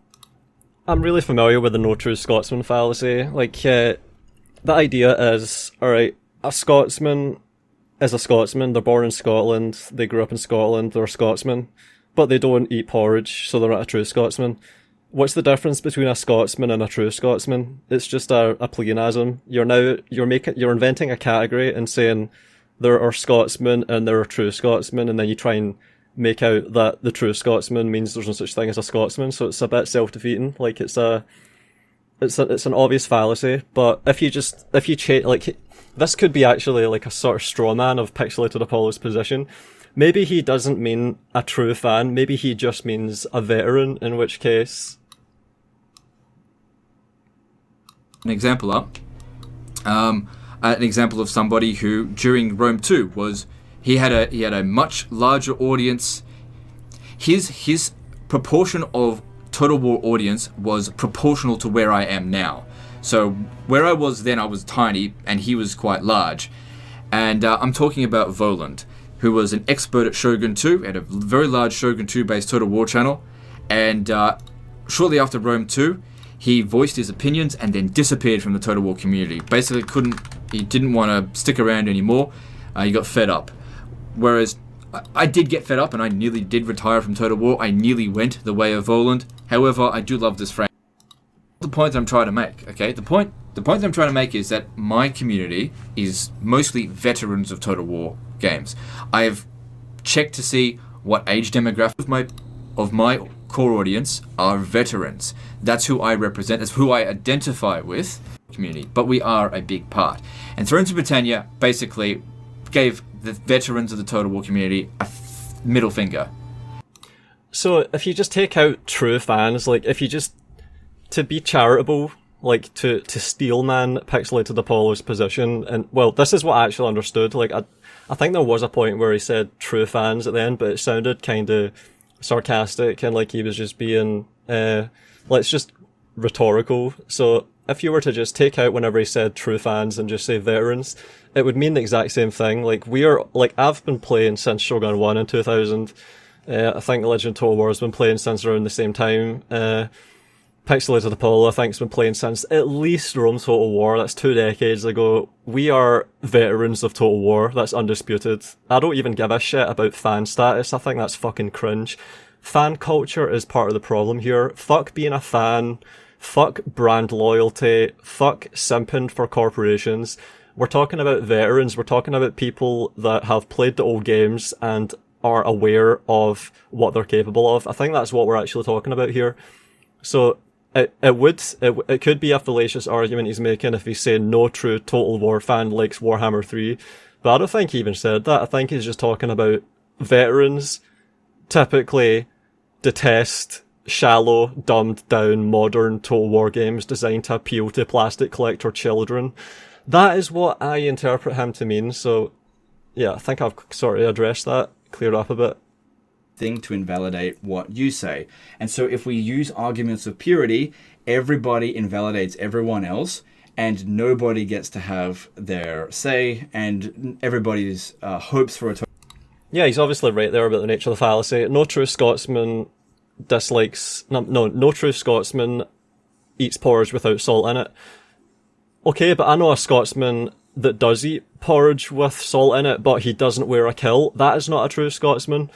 Okay, well, I know a Scot that eats porridge with salt in it and wears a kilt and likes eating tablet as well. Like, you can just do this forever, and you can just do the purity and just keep filtering down. And it depends on like what you actually mean by true Scotsman. It can just go on forever and it just achieves nothing. Like, you're just sort of making subsets of a set, and it's pointless because the set is obviously just being born in Scotland as Scottish. It's as simple as that.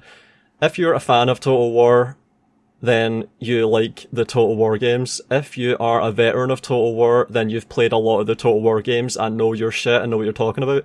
It's as simple as that. You don't need to just keep doing a purity on the true Scotsman of being a Total War fan. You can just be clear in what you're talking about and say veterans of Total War that understand games and are good at games and have standards.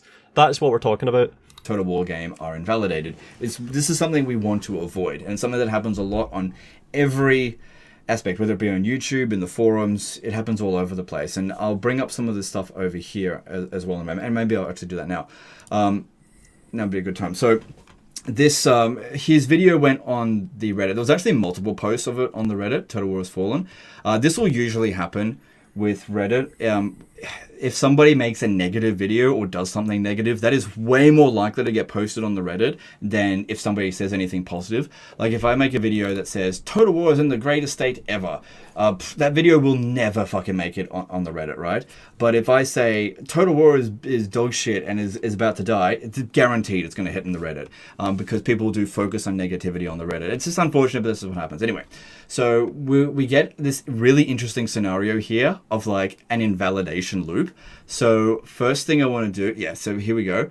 Old game good, new game bad, new fan bad, the West has fallen. There, I saved you 50 minutes of YouTube only uploads custom battles. So we start the invalidation. This person here is now invalidating.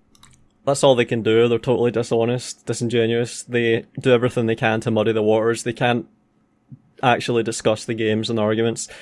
They're not even equipped to do it because they've never played a Total War game before Warhammer 1 usually, so there you go. Everything that Pixelated Apollo was saying, because Pixelated Apollo has just invalidated everything that he said, so they're just using the same argument back at them, essentially. But this bit here, so from Professor Hobo31, sorry if I'm like he didn't want to be referenced in this, whatever.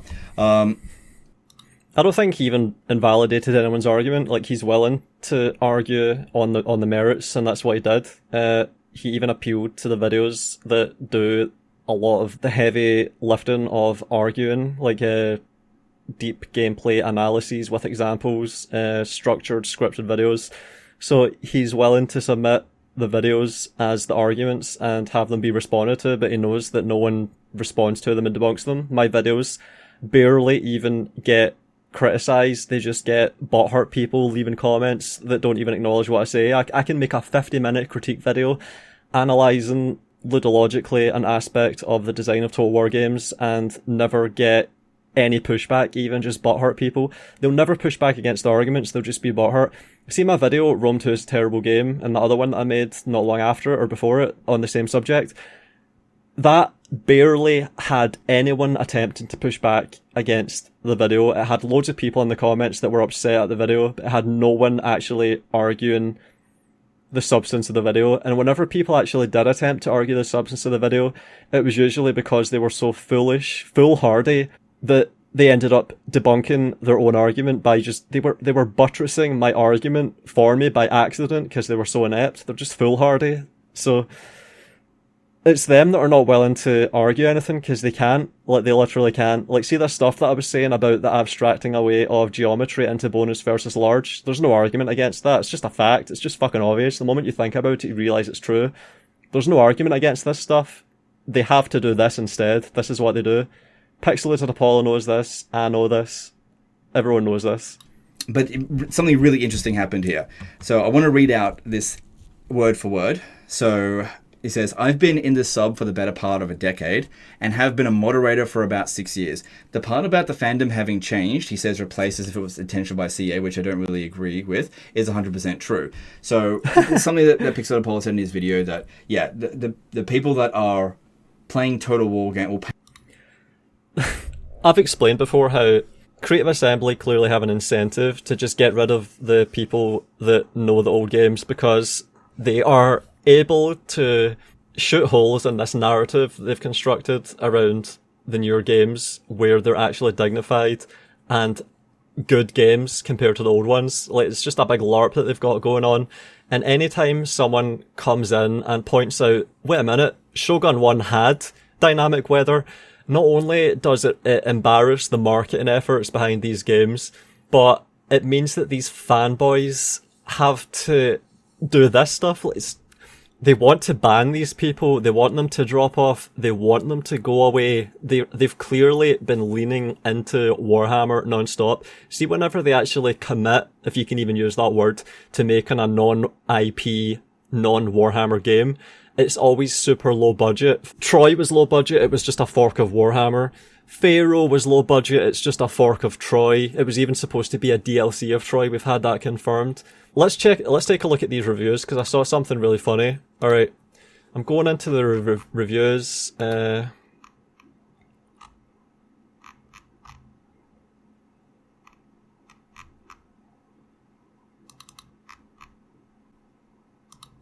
Alright, this guy that reviewed the game, see when you go to Pharaoh reviews, you can find this immediately.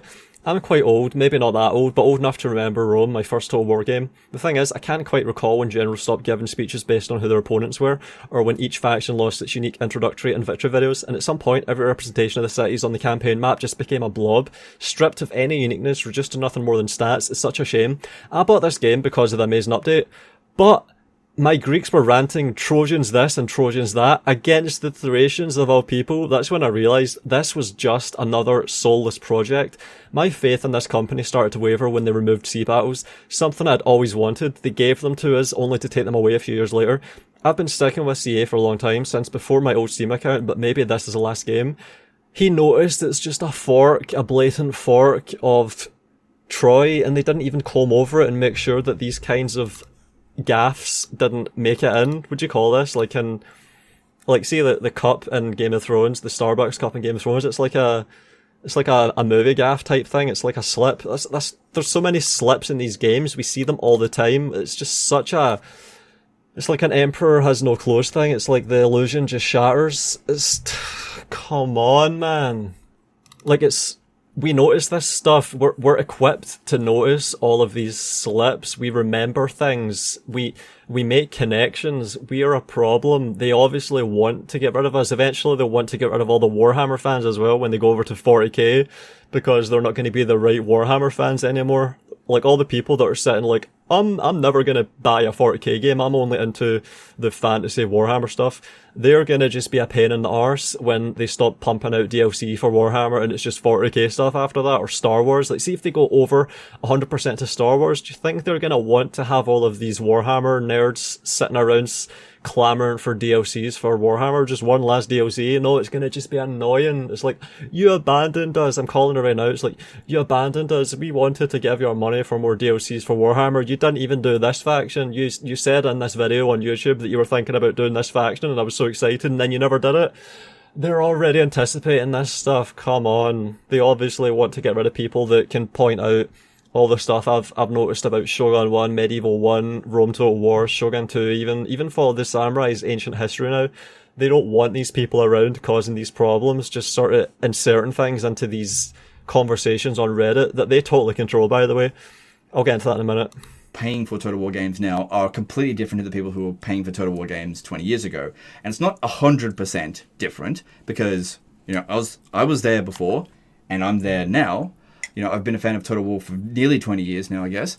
And actually, no, for exactly 20 years, because I got into it in 2004. Anyway, but I also know that many of you guys who follow me, you tell me that you've been fans ever since, like, Rome 1 and Medieval 2 as well.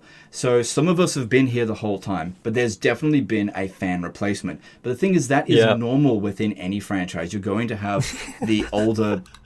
And this is what's so funny. Like, this stuff should be obvious to people. It should be obvious that it's just the only argument is the extent of the replacement. How complete is it?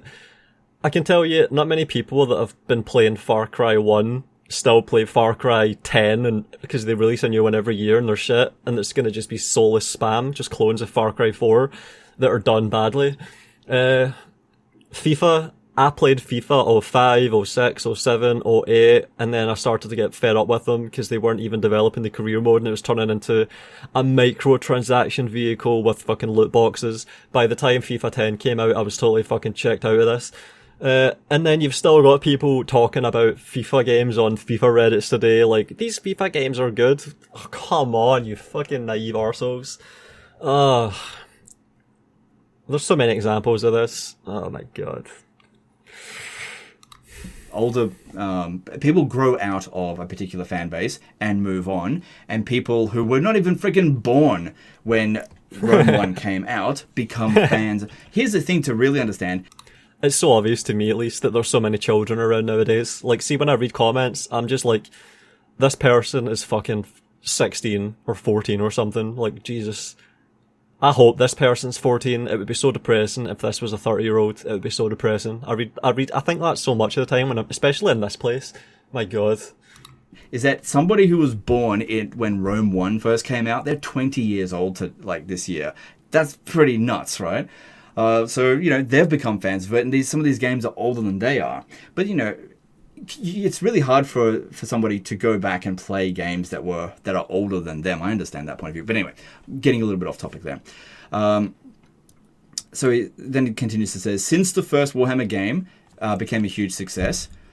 Funny thing about that, the first Warhammer game wasn't a huge success. Now, I had friends that worked at Creative Assembly at the time, and they actually said to me that Warhammer 1, like, it wasn't not a success, but it was actually kind of a disappointment because they thought it would sell more. They thought that more people who had bought Rome 2 were going to buy Warhammer, but for the most part, it sold about the same amount as Rome 2. So it wasn't a huge success at first. The huge success came much later. Anyway, a part of the fandom became very split. Yeah, that's true. When it came to Warhammer, it did split the fan base. There's no doubt about that. There was a big influx of players who never really played any game pre-Warhammer 1, and the biggest discussion on most new historical games is how much gameplay from Warhammer was borrowed each time. And that's true. Warhammer has seeped into a lot of the games that came after it, and it's not to their benefit, but we'll get into that. Because they're literally forks. They are forks of Warhammer. Even Warhammer was a fork of Rome 2. Fuck's sake. It's like Rome 2's legacy is just poison all the games, basically. And the vector is Warhammer, which got away with it because the standards are so obviously low for these people. And a bit later as well. I don't agree with or care to watch a 50-minute video on the topic of some rando YouTuber molding. So he's just saying he didn't even watch the video. Like, Jesus Christ. More dishonesty, more disingenuous bollocks. Like, you're responding with fucking 4 paragraphs to a video that you say you don't care to watch. Piss off. This is, again, invalidation stuff. You know, using stuff like rando YouTuber. Well, I guess he is kind of molding. Fair enough. But this is a invalid. If Pixelated Apollo was molding, then what the fuck do you call this? let's fucking go. Validating statement. Pixelated Apollo has 947,000 subscribers. That's not rando. But he's the biggest one. He's the biggest person that's really bothered to dedicate a substantial amount of time to Total War in the past decade. Like, Jesus. He came around in 2014 after Rome 2, I think. At that time, I was maybe the fastest growing YouTuber, because before I came along, no one was even playing on Legendary, so it was like, oh, I could just scoop this up easily, and that's what I did. Like, see, by the time Rome 2 came out, I had gone from nowhere in a year to like 10, 15,000 subscribers, and I was getting more views than people that had been uploading all the normal difficulty Let's Plays that were just the best that there was at the time. Like, that's it. Like, the standards were so low back then that even just uploading Legendary gameplay was just groundbreaking. Like, it was easy back then, it's easy now, but back then YouTubers were just not bothering to do it. In fact, I think Legend is the only person apart from me and my friend Cosmic, who I was doing YouTube with back then, that actually just started out on Legendary right away. Like, I didn't understand why people were doing YouTube and not playing on Legendary. It was just weird. But it's like, this person, I don't know how long they've even been around, but they just don't know anything. Like, Pixelated Apollo's been around since 2014, and he basically established Total War on YouTube as being like hundreds of thousands of views per video on showcasing the spectacle of Third Age, you know, the Lord of the Rings mods that there were. I established playing on a difficulty that isn't normal and just fumbling. Legend of Total War came along and was playing on Legendary and Warhammer, which no one else was able to do because, like I said, everyone was playing on normal and struggling and fumbling. See if you think of big players that are influential over the past, like, 10, 12 years. Prince of Macedon established the whole Total War thing on YouTube, and he's sick of this shit as well. Like, he's sick of CA, sick of these Warhammer games, says the games are shit. I'm saying the games are shit. Legend Total War basically says the games are shit, but for some reason he likes Warhammer. Pixelated Apollo says they're shit. Like, fuck's sake. All the people that matter are saying they're shit, and then you just have a bunch of fake channels that are grifting, and that are totally integrated with CA's marketing and shilling programs. Like, it's just a joke. Come on. Just admit how things actually are, rando YouTuber. Oh man, it's so dishonest, and it just shows that, like, why are you a mod here? And this is another thing, see this subreddit, the mods? I heard in great detail how the mods here would get freebies and favours from Creative Assembly staff, including Grace, in order to control this place and do what Creative Assembly wanted. How fucking sad and underhanded and manipulative is that? Like, you have to... There's a subreddit for Total War, and it's controlled by the company, and they don't admit it, they don't disclose it, but behind the scenes they're obviously pulling the strings and dictating what's acceptable and what isn't, getting rid of problem threads. That was the exact phrase. Problem threads would get dealt with. Someone would whisper in one of these mods' DMs, and this guy was a mod here, so he must know all about this, and he's not even admitting it. Like, he's just in denial. Like, he's sitting here shitting on people when he was participating in this underhanded, skeevy, dirty shit. You know, it's... Oh my god. If you've been a mod on this subreddit, then fuck you, pretty much, you know. Typically speaking, the Reddit invalidates YouTubers in general. They just don't think YouTubers are a big deal. And that's fair enough, maybe we're not a big deal. But this is... They're a big enough deal for Creative Assembly to manage them. Have a team of people that bring them into the studio and wine and dine them and fly them home, include them in stuff just so that they care an awful lot about what YouTubers do and what they say. And Legend of Total War himself knows this better than anyone because with Thrones of Britannia, he made a video. He was given early access, and when he had that early access, he made a video shitting on Thrones of Britannia, and they basically went to war with him. I dealt with similar stuff. They got so pissed off at me for critiquing Troy that they decided to go after me and they weaponized this subreddit to do it. And then, of course, last year you had the thing with Sega lawyers stalking me on LinkedIn, like this fucking cringe.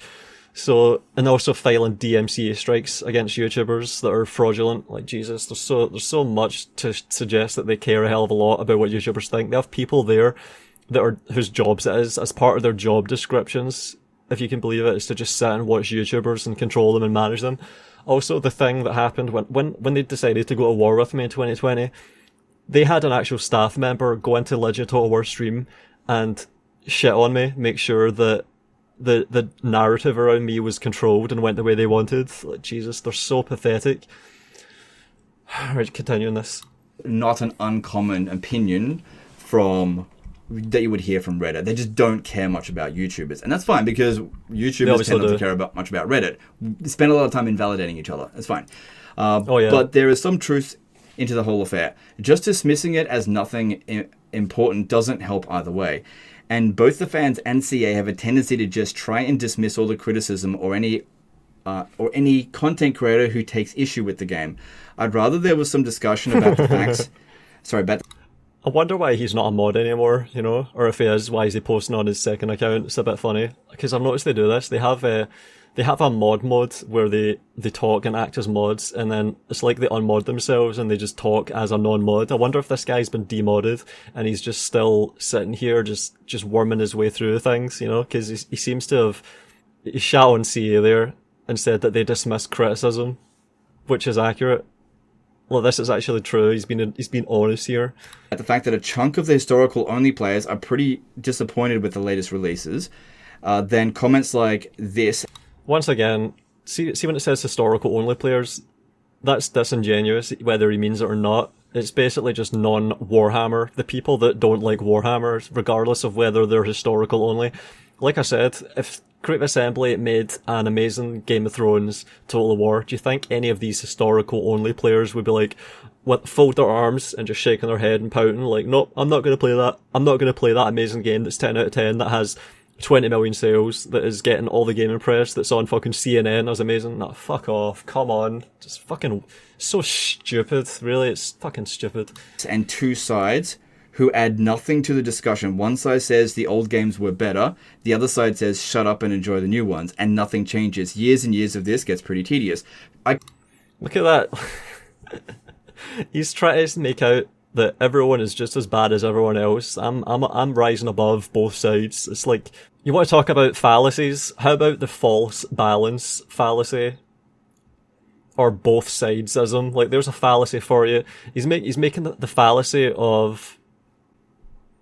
Look, here it is, the balance fallacy. There's a kind of notion that everyone's opinion is equally valid, or by corollary, equally invalid. My arse, a bloke who's been a professor of dentistry for 40 years does not have a debate with some idiot who removes his teeth with a string and a door. Darryl O'Brien. I love him.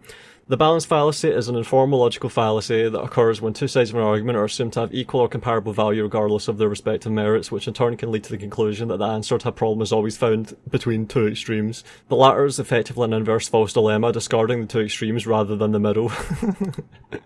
Yeah, it's just, this reads like a balance fallacy or both sidism bullshit here.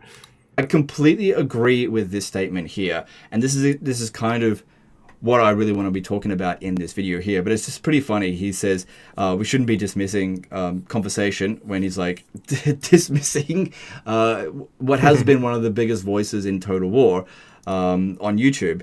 If you want to dismiss YouTube, that's entirely fine, but it doesn't help. It's contradictory statements in my opinion. But anyway, and then the funniest thing here is like this guy said I don't know if he's a moderator currently of like the Total War subreddit, but it does say that he says he is. But I don't know, maybe there would be something on here that would say he's a moderator, but I don't know. That's not really important for this. But then we come down this way here and we get to this point and we can see that he's been downvoted for this, right? So unfortunately, a lot of the old historical onlys have a severe case of rose-tinted glasses. So just taking from this one here. I've never liked that argument for various reasons. I won't go into them. I'll just say that Rome 2 and Medieval 2, old and older, have 4 times the player today as Pharaoh Dynasty, which is true. See, this rose-tinted glasses bullshit. This is basically the same as the nostalgia fallacy. See, whenever someone points out something is better that incidentally is older than something that incidentally is newer, they will fallaciously claim rose-tinted glasses or nostalgia, so they can just not even acknowledge the argument. So we're talking about fallacies, we're talking about dismissing. That is one of these big fucking fallacies. I never played Medieval 1 until 2020, and I made videos using it as an example of how that game is better than these current ones, which included all of the talk about weather and how the arrows were simulated, all this stuff. So anyone that tries to use that rose-tinted fallacy on me, I can just point out I never played Medieval 1 until 2020, which is nearly 2 decades later, and there's no nostalgia there. It's not conceivable that there's any nostalgia going on. It's a completely new game for me in 2020, and it's just the same experience. I appreciate all of the good aspects, all of the gameplay, and I see the same shortcomings in the modern games compared to it. So it's just a stupid, fucking disingenuous argument. It's one of the most blatantly disingenuous, weaselly arguments. And even the moderator here, whose job it was to allow these fallacies to rise to the top and just drown out all of the critique, even this person is just admitting that this is a dog shit fucking argument. It's just another argument to dismiss the entire argument. Dismiss, nothing changes. A question as simple as, is there truly no gameplay loops and design ideas from the old games that should return, will simply never be discussed and thus answered at large, because everyone is too busy butting heads and dismissing it all with this or that gotcha opinion. It's like what I said before, 95% correct, 5% incorrect. They will use that 5% gotcha bitch and then just dismiss everything that you've said, because that's what it's all about today. You have to be 100% correct or you're 0% correct. That's basically how it is. And it could be the case here with this. I might get a couple of things wrong and someone would be like, doesn't that worry you though, that this fan base, like this shithole subreddit and the discourse here is so fragile, it's so sensitive to critique, that it has to adopt these norms in order to get by, like just to make it? Isn't that just really worrying? Isn't that ringing alarm bells telling you something is really wrong here? If the discourse is so sensitive and has to be controlled like this, because remember, this is never just a totally organic grassroots behavior. This is a subreddit that's controlled by the company, and this is what they've courted. They've cultivated. This is their creation. This is good for them. They're happy with this. This is the norm that they maintain long term. Like, well, let's just dismiss everything the LegendofTotalWar just said. You know, it's all bullshit. And we're not going to get anywhere. The thing is, if I'm wrong about something, call me out on it. I'm not trying to encourage that, because I do want to hear a discussion about it. I'm probably wrong about some things. Anyway, Attila was the last main game in the series where I felt any hype pre-release from the gameplay trailers, and it's been 10 years, and I played every game since Room 1. It's ridiculous that we've had to reach such a state. It's pretty funny. Dismiss, and what does the subreddit do? Fucking dismiss! Get the hell out of here, bitch! How dare you say that? Shithole. They've just proven him right by dismissing him. It's so fucking funny that people do this shit. And it happens every day on the subreddit and on YouTube and everywhere. It's just internet culture. It's just... Over here, though, it's just absolutely abundant. It's everywhere. Basically, every conversation is this. It's a complete shithole. It's the most controlled forum, and it's no coincidence, because it's also got the most viewership. Like I said about game journalists, they read this trash as well and it influences them. They just take it. They assume that this is a normal conversation. Like this is a way that the game company controls the game journalists through the fucking Reddit. It's sad. Like, it's just a perverted... Oh my god. Yeah. Dismiss, deplatform, put down, be negative. Don't. It's if they don't have the exact same opinion that we have, they're not one of us. We're the true fans. We're the true fans. We're the pure ones. We are the holy ones. You know, Shut the fuck up with that argument. I'm not a true fan. You're not a true fan. Everyone's a true fan. Okay. I'm not a fan. It's just these arguments don't get us anywhere. How can you be a fan of Total War in 2024? My god, that's cringe. Being a fan of the Total War franchise in 2024, Omega lol. Like, my god, it's... And the older you are, when you think of yourself as a fan, like, the cringier it is, I think. Jesus.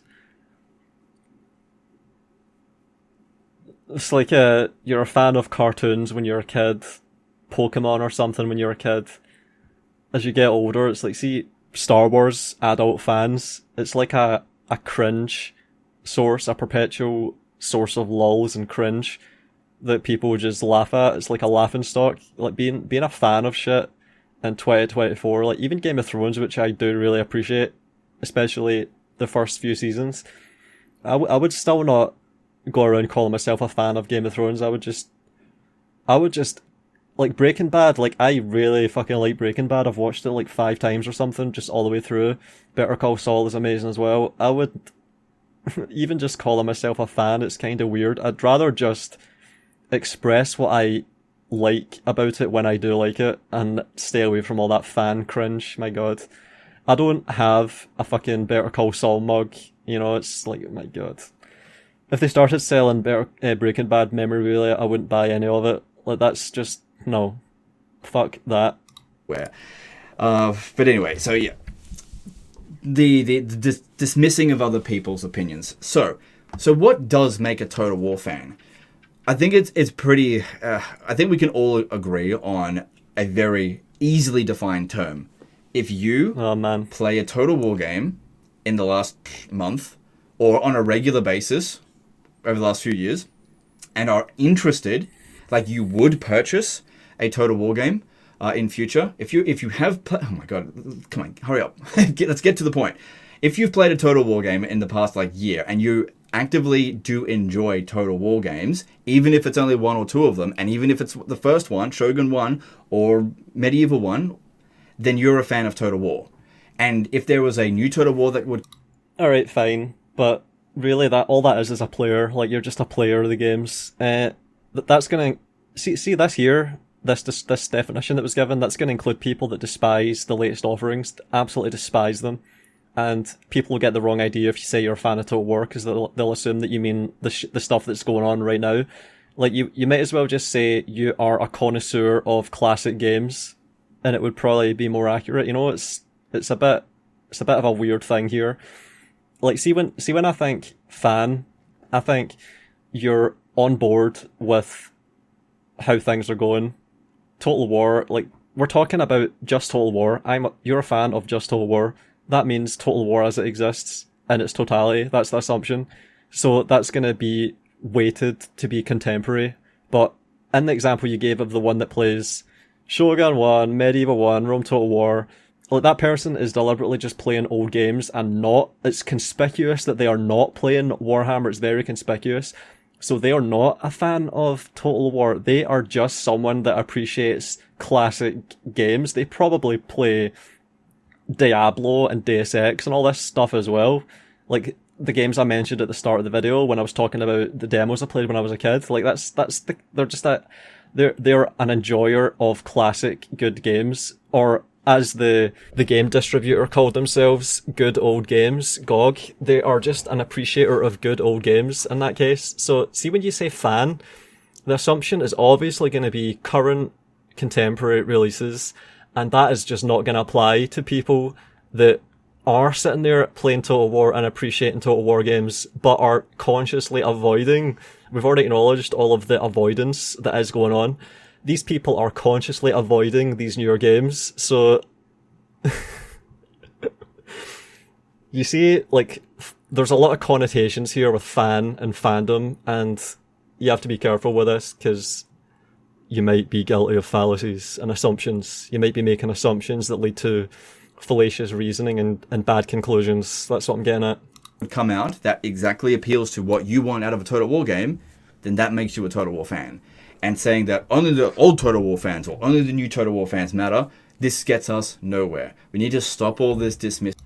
I actually agree with Pixelated Apollo when he said that these newer games are just not Total War games. Like, see when Creative Assembly developers have asked me what I think about Warhammer, because I haven't really spent a lot of time uploading gameplay of it, talking about it, saying exactly what I think about it. You know, they're always curious, what do you think about Warhammer? Because it seems like a bit of a touchy subject in the studio sometimes with some of them. I'll just say, I don't consider it to be Total War. So is that like a no true Total War fallacy? It's like, see when I say that, they know immediately what I'm talking about. Their immediate reaction isn't, that sounds fallacious, because guess what? It's got the Total War name on it. Like, this This is why this is so superficial and silly. You can brand anything Total War. You can do Total War Pokemon, and like see if there was a Total War Teletubbies game. Would you say? And I said, oh my god, Total War Teletubbies. That is not Total War. You would not immediately think that. That's a fallacy. That it says Total War. It's a Total War branded game made by Creative Assembly. It's obviously a Total War game. No, you would know immediately what they're talking about. That's the attitude I have towards Warhammer. It's like it's obviously qualitatively really different from Medieval 1, Shogun 1, which is why that hypothetical person is just avoiding it. So I need to remind myself of why I'm saying this. Out of a Total War game, then that makes you a Total War fan. And saying that only the old Total War fans or only the new Total War fans matter, this gets us nowhere. We need to stop all this dismissing. See, when someone, it's like I was saying on the what was that fallacy? The balance fallacy. Like, it gave the example of the dentist. Like, when we're talking about expertise and arriving at good, accurate conclusions and appealing to people that are authorities, this is another fallacy that we can talk about, the appeal to authority fallacy. If the expertise in question is actually an expertise, it's not a fallacious appeal to authority. It doesn't follow that everything they say about their subject is necessarily true, but it does follow that paying attention to them is not inadvisable. Like, if someone is an expert, this is why you call a plumber instead of just getting your friend to do it, that says they have some tools in the shed. Like, you call a plumber when you have a plumbing problem because they have expertise. If you want to know about Total War, you will consult the people that haven't just started playing the games since 2016 after the Warhammer game started. You would obviously rather listen to a person that's been playing since Shogun 1 in 2000. Wouldn't you? Isn't that non-fallacious? Isn't that reasonable? It's reasonable. It's obviously reasonable. Everybody here's opinion matters. The only time I would say that it doesn't matter is when you're trying to dismiss someone else. But it's only for that section. Everything else about their opinion should be validated. If hopefully I made that perfectly clear, and I hope someone does react to this. But one thing that has been a big problem, increasingly so, and it's not just unique to Total War, it's really internet culture in general, is the dismissing of other people's opinions, because humans are going to have different opinions on so many. I'm just thinking, like, see this intersection of Total War discourse with rigorous thinking. It's not something that happens a lot, and when it does happen, it's usually really embarrassing and like a scandal. Like, see that Milk and Cookies video where he did the whole tiny cock thing of there is no ethical consumption under capitalism? That was an absolute embarrassing howler. Like, the guy clearly didn't know what the hell he was talking about. He was just doing a LARP. Like, he's obviously, he literally said there is no ethical consumption under capitalism, and he's obviously a shitlib and a capitalist, and he's just doing a full-blown fucking cringe LARP. It's just virtue signal bollocks. Like, Jesus Christ, who is this meant to fool? Like, so I'm always happy to start addressing these things head on. Like, I'm happy to be invited to address this stuff. It's fun for me to talk about this stuff and think about it, so here we go. Different things. We need to embrace the fact that we've got different opinions, and that's how we grow our opinions and become more mature adults. That's how I grew as a person. Listen to other people, take on their advice, and adapt to it. Not just be insulated, stay within your own bubble, be like, I'm right, 100% correct, and everybody else in the world is wrong. That's a very bad way to go about things. Yeah, remember, I'm making arguments, I'm inviting people. Like, I've left my comment section open, I respond to comments. I'm happy to be contested on my arguments. Like, that's what I want. I want to be corrected. There's been times where I've made minor mistakes.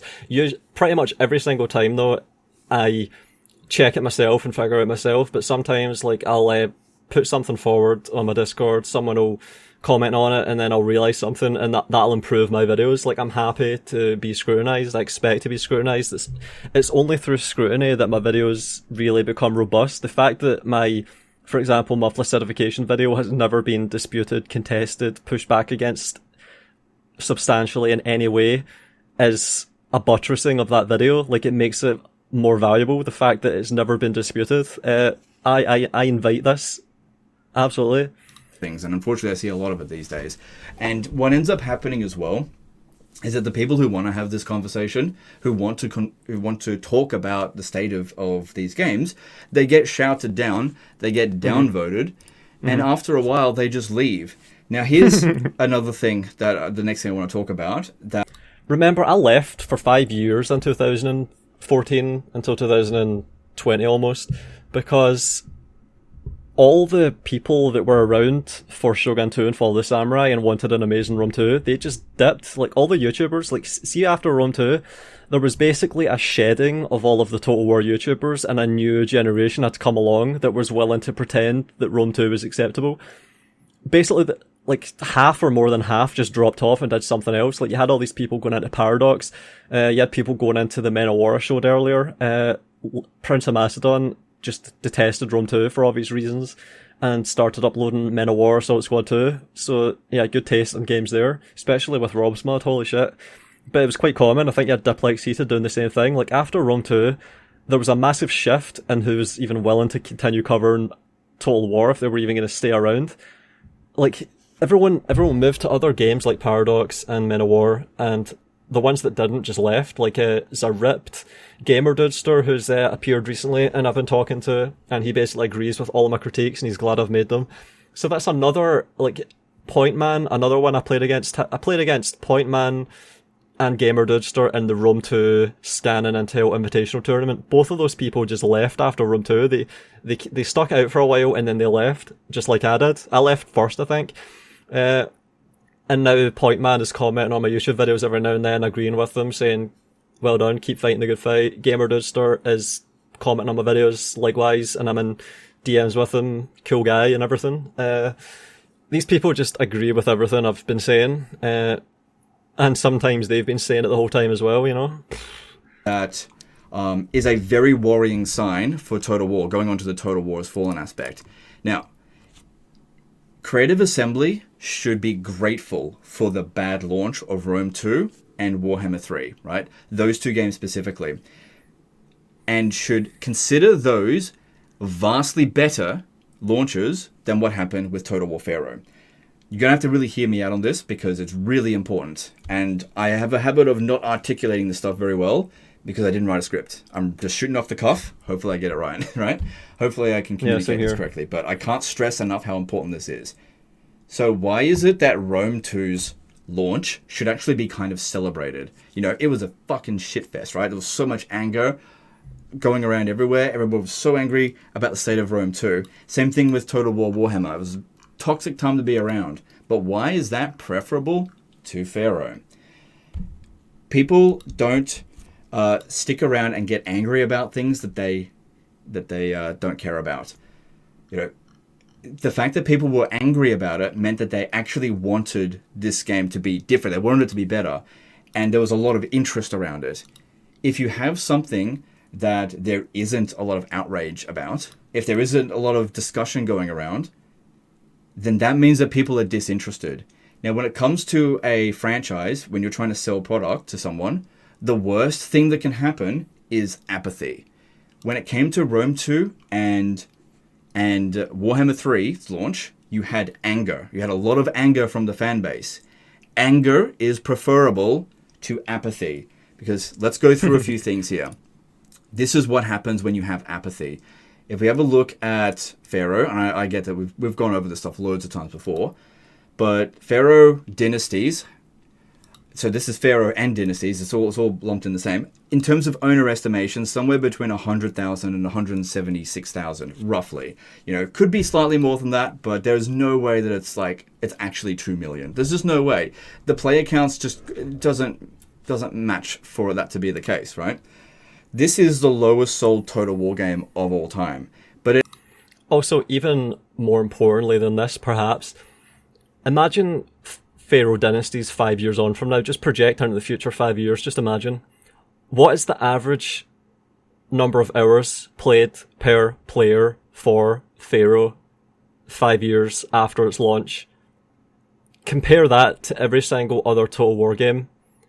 You're going to have games like Pharaoh and Thrones of Britannia and Troy that have a really low number. And then you're going to have games like Medieval 2, Fall of the Samurai, Shogun 2, that have numbers that are in the hundreds of hours. I wouldn't be surprised if a lot of the people that actually bought Pharaoh are just that baseline number of people that after work on a Friday get drunk and then just go on Steam and see a Total War game and then just buy it and then play it for 4 hours and then go to bed, remember nothing that they did with the game and never play it again, I bet. And that's going to be, for more, like, see when these games have such low numbers of sales, that becomes an even bigger proportion, like just the half-hearted, tepid buyers that never actually get invested in the game whatsoever. I don't know what the psychological makeup of a person is that spends 100 hours on Pharaoh, but it may be pretty weird. That's all I'll say on that. It actually has 86% positive reviews. So what this indicates is that the people who are actually interested in the game, they purchased it. And the people who weren't interested in the game... Also, see this 84% here? I thought about making a video on this at the time it happened, but CA did something really dirty here. See, instead of just adding this to the base Pharaoh item on Steam, they released it separately. Like, this is a totally separate purchase and install that has its own stats, its own history.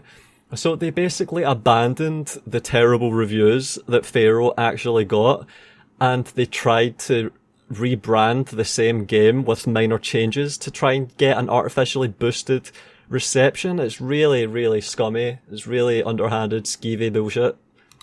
They didn't buy it. And then they also didn't talk about it because there wasn't this huge outrage that happened with Total War Pharaoh. You know, when the trailer was announced, the community for the most part went lol Total War Dung Beetle, and then just were like, I'm moving on with my life. There wasn't like this huge outrage. You know, there wasn't loads of YouTubers going, this is bullshit, where Medieval 3 when? It was so much a case of, oh man, I'm sick of waiting for Medieval 3. I'm gonna go do something else. And you had a huge portion of the fan base, and I noticed this just to such a huge degree, just basically walk away from Total War entirely. And that is ground that Creative Assembly is going to have to work so much more to get back. This is one of the reasons why I think that Total War Pharaoh is the worst Total War game of all time. Not because it's not at 50% positive reviews, it's because it has... Which it pretty much is. This is a fake number. Like, they've deceived people here. They've pretended the game is better than it is by just finding they've found a loophole that allows them to basically delete or abandon all of the negative reviews. Like, see if you bought Pharaoh, if you trusted Creative Assembly, bought Pharaoh on launch, thought it was shit for good reason, left a review saying it was shit, Creative Assembly found a way for your review to be hidden and not matter. They found a loophole. This should be fucking illegal. Jesus. This is not being considered on the same level as every other game on Steam, where they launch the game and the performance of the game's entire history is tracked. They've managed to get an unfair advantage in perception and brand perception here, the perception of the game, by just finding a way to, like, see if every game was able to do this, to just have a shit launch and then launch the game again under another branded name and have a reset of the reviews. The Steam review system would mean nothing. You would never be able to tell what the fuck is going on or what has happened or what a developer has been getting up to or whether a game is even good. Are you honestly going to tell me that this decision to rebrand this and relaunch it has not had an effect on the reviews? People are going to feel like they already left a negative review on Pharaoh and not leave another one. There's people there that wanted to leave a negative review enough to do it, and they did it, and now they've just assumed that that's it done. This game does not have the negative reviews it should, and it's really, really a big problem. Steam has to look into this. This is not right. Has the worst amount of player apathy towards than any other Total War game. And apathy is the worst thing that a company could ever want for its franchise. And the apathy is to such a huge degree. I've never seen this in a Total War game. It is so concerning. But it could just be because, you know, Troy 2 plus another Bronze Age Total War. Hard to say. But when we compare things to, like, let's go to Rome 2, right? Let's go to Rome 2. You know, a game that had a terrible launch, still has a lot of players to this day, like what they said. You know, millions of people purchased it. And the thing is, it had 1 million purchases on day one. and it's got a lower percentage positive review rate than Total War Dynasty, Pharaoh Dynasty. But if you use the percentage, That's what I'm talking about. Isn't that weird that a game can have 10 times as many sales while being basically the same game, the same fan base, the same formula, but have lower positive reviews? So that obviously there's lots of factors that can cause a phenomenon like that, but that is just another indicator of what I was talking about a minute ago. This is all off. This is not right. to be like, well, Pharaoh Dynasty is clearly better than Rome 2 because its percentage is like 6% higher. Yeah, but it also has like barely any reviews whatsoever. And also, you got to consider the original Pharaoh reviews being mixed as well on top of that. But anyway, look at huge numbers of players. And don't forget, this game, most of those sales would have been made in the first year that it came out. And don't forget, Pharaoh's been out for a year now. But also, if we have a look here, so Thrones of Britannia, which was previously like probably the lowest sold Total War game, sitting at somewhere around 500,000. Now, Thrones of Britannia was not a good Total War game. It hurt the brand quite considerably. But it sold 500,000 copies over its course of time, and you could argue as well that but Legend, that's over the course of 6 years. I do not believe. Look, I'm not willing to sit here and wait 6 years and then showcase how Pharaoh didn't get to 500,000 sales. The sales numbers is not going to increase over time, and the thing is as well, the sales will become. They pretty much don't. It's there's heavy skew towards the launch. The total sales number, like, it's never going to double, basically. It's never going to happen. Become less valuable over time as they become like, oh, look, you can get Pharaoh for $1. That doesn't mean anything to Creative Assembly, right? And again, you're going to have other arguments, because I've heard these arguments before. Legend, why does it even matter? Why do you always bring out how many people purchase the game? Well, because Creative Assembly just lost like half of its employees, maybe more than that, right? So they have to sell these games. Sure, a lot of that was due to hyenas, and we're going to be paying for that for years to come. But Pharaoh has a part in that as well. That amount of sales is just not their expectations. Their expectations were between 1 and 2 million people should purchase it, because that is typically speaking how many people purchase a Total War game.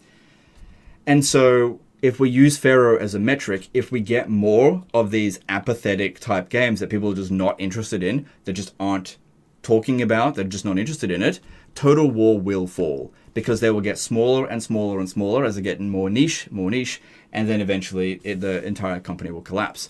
So it is way more preferable for Creative Assembly to release a game like Rome 2 or Total War Warhammer in a terrible state and then fix it afterwards, than to release something like Pharaoh, to which nobody, or very few people care. If you have a look at what happened on YouTube as an example with Pharaoh, in terms of the overall amount of activity on Total War, the vast majority of Total War channels never made any video or comment on Total War Pharaoh, because they recognized that it was a waste of time. Or the shells made as much as they felt they had to please their handlers at Creative Assembly, and then they abandoned it forever. There's that as well. Speak about it in terms of these kind of videos here, but I've never made any content on Total War Pharaoh because I knew what was going to happen. I knew it was going to be of just no interest, because they didn't understand what the players want, but I knew straight away that wasn't it. I knew it wasn't what I wanted, and I knew it wasn't what the players wanted. And a lot of game journalists, which he goes into in this one here, praised Total War Pharaoh, but the thing to understand is that game journalism doesn't mean anything. I think most of us recognize that game journalism doesn't mean anything. We only really follow IGN for the memes. Oh, look, there's another 7 out of 10 for the next Ubisoft slop. And I think the reason why this happens, and this has been said a lot of times, is that games companies can be massive fuckheads, basically, and not give out review codes to critics if they are too harsh to them. And so just access journalism in 2 words. That's exactly what it is. We saw it in the 70s or thereabouts with journalists, mainstream journalists. It's now percolated its way through to everything, including gaming. So yeah, if you don't play ball, you're out. So if you're a games journalist company and you need to get an article or a review out on a certain game, and you know that company is particularly temperamental, then maybe you're going to pad your review and be like, oh yeah, 7 out of 10 is pretty good. Yeah, it's pretty good. It's just not too bad. And hang on, let's get into Steam again here. Hang on, stop that. I was in Hearts of Iron 4, but I'll bring that up in a moment. So we want to go to Total War Pharaoh. So I want to go to this one here, and they'll pad their review to keep the games company happy, so that they can do something like this. Where is it? It's in here somewhere. Oh yeah, I was looking for. Where is it? Maybe it's. Hang on. There we go. That's what I'm looking for here. There we go. Look at all this. Oh, 9 out of 10. 90 out of 10. Not even 100. 9 out of 10. 8 out of 10. IGN.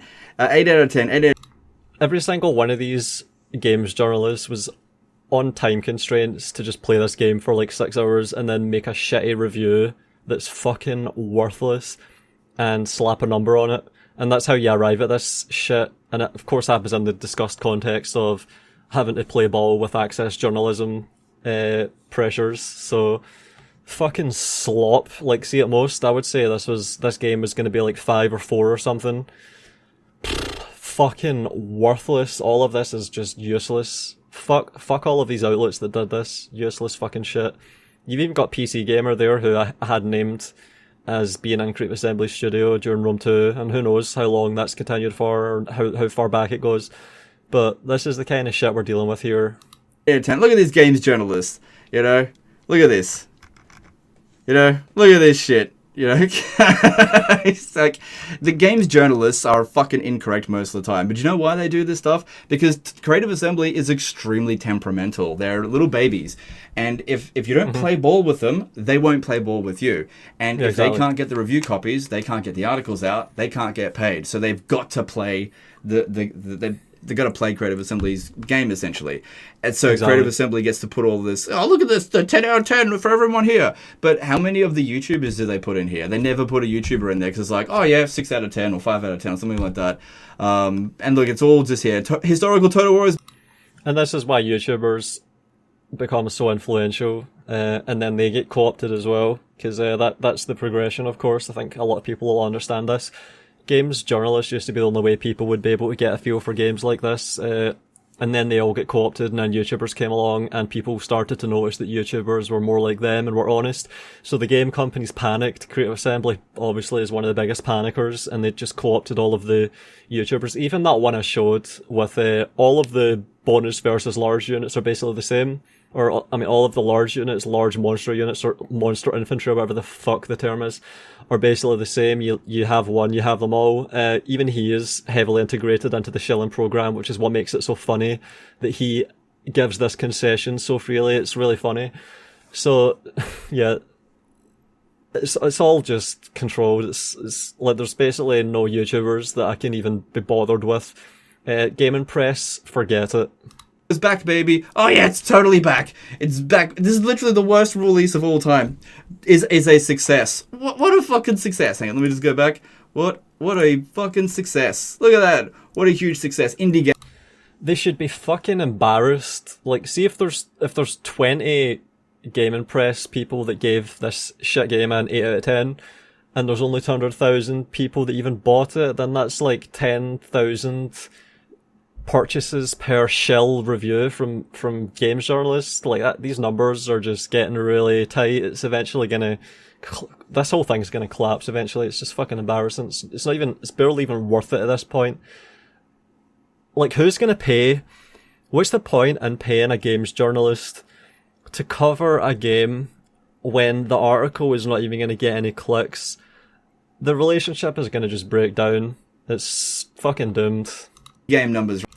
You've already seen this happen with YouTubers. They described it. Barely anyone even played Pharaoh. The only ones that did are the ones that were particularly desperate to just get some way in to the algorithm, or were really under the thumb of Creative Assembly. Imagine covering Total War Pharaoh in 2024. Omega lol.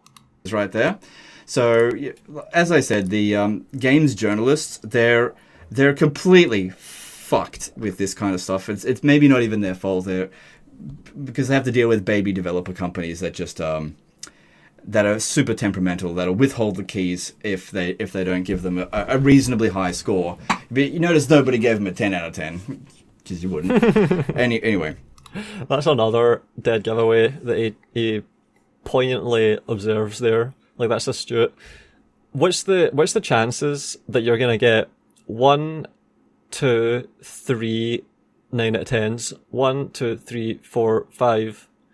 Like, there's 3 or 4, like, you could call it 3 or 4 9 out of 10s, then you've got 7 or 8 8 out of 10s. Like, the distribution implies that there's going to be a 10 out of 10 there, but there just never is. Like, see, if you were to plot this distribution, there's going to be a cliff at 10 out of 10 that is just inexplicable, you know? Like, see, for Rome 2, maybe you had a 9.5 or 1 10 out of 10 from some German or Eastern European startup that is just doing something really silly and naive. But why is there never a 10 out of 10? Why does the distribution curve just suddenly collapse? It's bizarre. Okay, so then I want to get into the next part of the topic that I really want to get to. This is really the final bit of it. And that is when people say that, oh, but you can't go back to history after fantasy. Fantasy killed history for me. And I can kind of explain why this has happened within Total War and how this is not actually the real case of things. Mm-hmm. If anything, there is more demand for a good historical Total War game than there is for a good fantasy Total War game, like Total War Warhammer. There's way bigger potential. It's just that Creative Assembly doesn't capitalize on it very well at all. And so I'll use some specific examples. Now, this is why I had Hearts of Iron 4 up before, because I was just checking. Oh, God, hang on. Yeah, there it is. So Hearts of Iron 4. Now, I know that this is, World War II. World War II is just not the same thing as medieval. I get that. I'll use a few examples, right? So Hearts of Iron 4, it's a game that came out in 2016. So it's been in development for 8 years, which is, don't forget, that's when freaking Warhammer 1 came out. So this is a game that has had essentially the same amount of development time as Total War Warhammer, 1, 2, and 3, and has 53,000 concurrent players, 8 years after it's been launched. And if we have a look at Warhammer 3 right now, it's at 24,000 people. So Hearts of Iron 4, a historical game with no real-time battles, it is only grand strategy, has half as many people as that Paradox game. Creative Assembly is not as big as Paradox by a very large margin. But let's not just use Hearts of Iron 4. Let's go and use the medieval time period. Crusader Kings 3. Crusader Kings 3 came out in 2020. So it is older than Total War Warhammer 3. And of course, there was Crusader Kings 2 before that as well. And if we have a look at this, it has as many people playing it now as Total War Warhammer 3. It's the exact same number of people. If Creative Assembly made a good Medieval 3, a really good one, this number here would go down, and I would be very surprised if Medieval 3 couldn't absolutely smash this number right here. I'd be very surprised if they made it good. But that's the big question here, is they have to make it so good that it has wide appeal. Now, Paradox is typically speaking pretty good with it. They definitely fail with some things, like, for example, Victoria 3 and Imperator Rome. There's plenty of examples of Paradox failing. And I'm definitely not trying to say, oh, Paradox is better than Creative Assembly, even though they are. But there are so many more success stories within Creative Assembly within Paradox than there are within Creative Assembly. But also, if we have a look at Medieval 2 currently, so many people still play. 18 years old, and it still has 4,000 people playing it.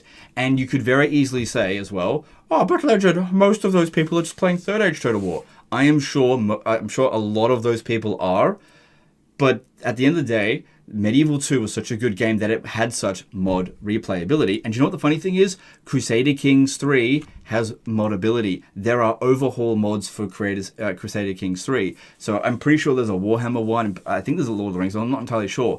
And so you can make the exact same argument. There's so much to be said here, and I think you pretty much just hit the nail on the head. Let me gather my thoughts, because I just took a break. Yeah, so he's talking about the potential of the games and their modability. He is basically saying the same thing Pixelated Apollo did, with the games being shallow, having to be gutted, a new engine, start all over again. Just like Gut everything out, start all over again. Medieval 2 doesn't have to. Crusader Kings 3 apparently doesn't have to. I've never played it. He's talking about the actual fundamentals of the games and their gameplay, and how they have so much potential that modders can unlock, which is all modders are ever really doing. See, when I advocate Men of War Assault Squad 2 Robs, I'm basically advocating the modded potential of an amazing engine that simulates physics, movement, mass, momentum.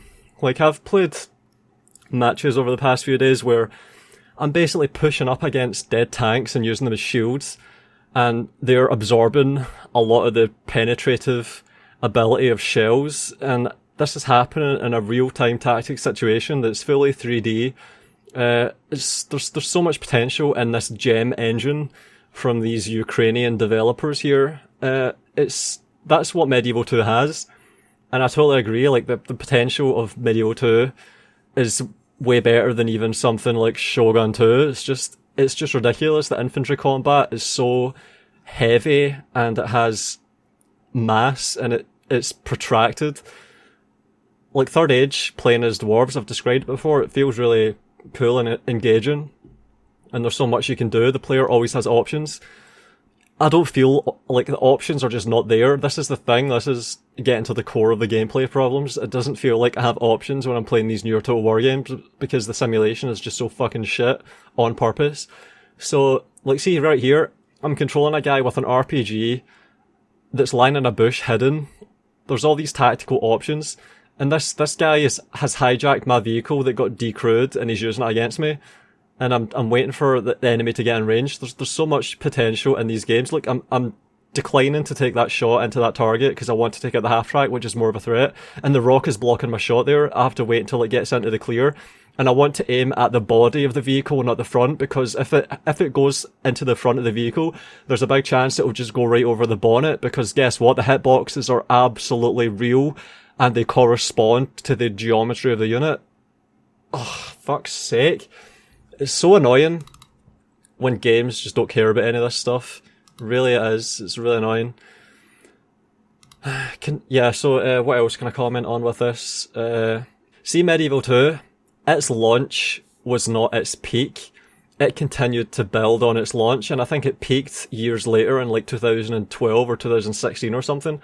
So Medieval 2's launch was just the beginning, and then it had another peak later on, a decade later. That is never going to happen with any Pharaoh or Troy or any of this crap. It's just never going to happen. They might fake it by doing some weird re-release of the game for free or something, but it's never going to happen.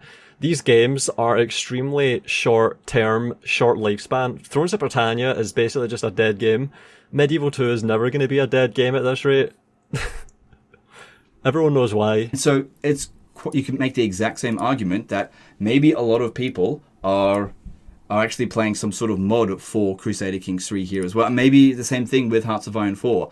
Now, one thing that you don't see happening with the newer Total War games is these massive overhauls. It's definitely possible for them to make it, but it ends up taking them like a decade. Like, there's a overhaul mod for Shogun 2 and Total War Attila that brings them into Lord of the Rings, but it's taken them like a decade to learn it.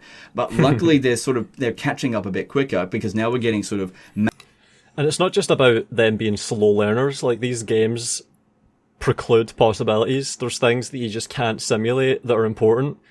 You can even see them struggling with their stuff in Medieval 2 when they're trying to make Olokai got ladders. I've mentioned this before. The game is not designed to allow trolls to use the systems of the game, so they have to do these makeshift, like, flying things as well, like Nazgul. It's really wonky. Even in Warhammer 1, 2, 3, all the flying units are just janky, fucking ridiculous looking messes. I don't know how people can play these games, honestly, and look at this jank and think this is cool, because it just looks fucking silly. What was that video I made? Found it. This just looks so silly. My god. You have a dragon, basically, and it's a hovercraft. This is so dumb. And it gets rammed in midair. Like, this is... I don't know how people can play this sometimes. I really just...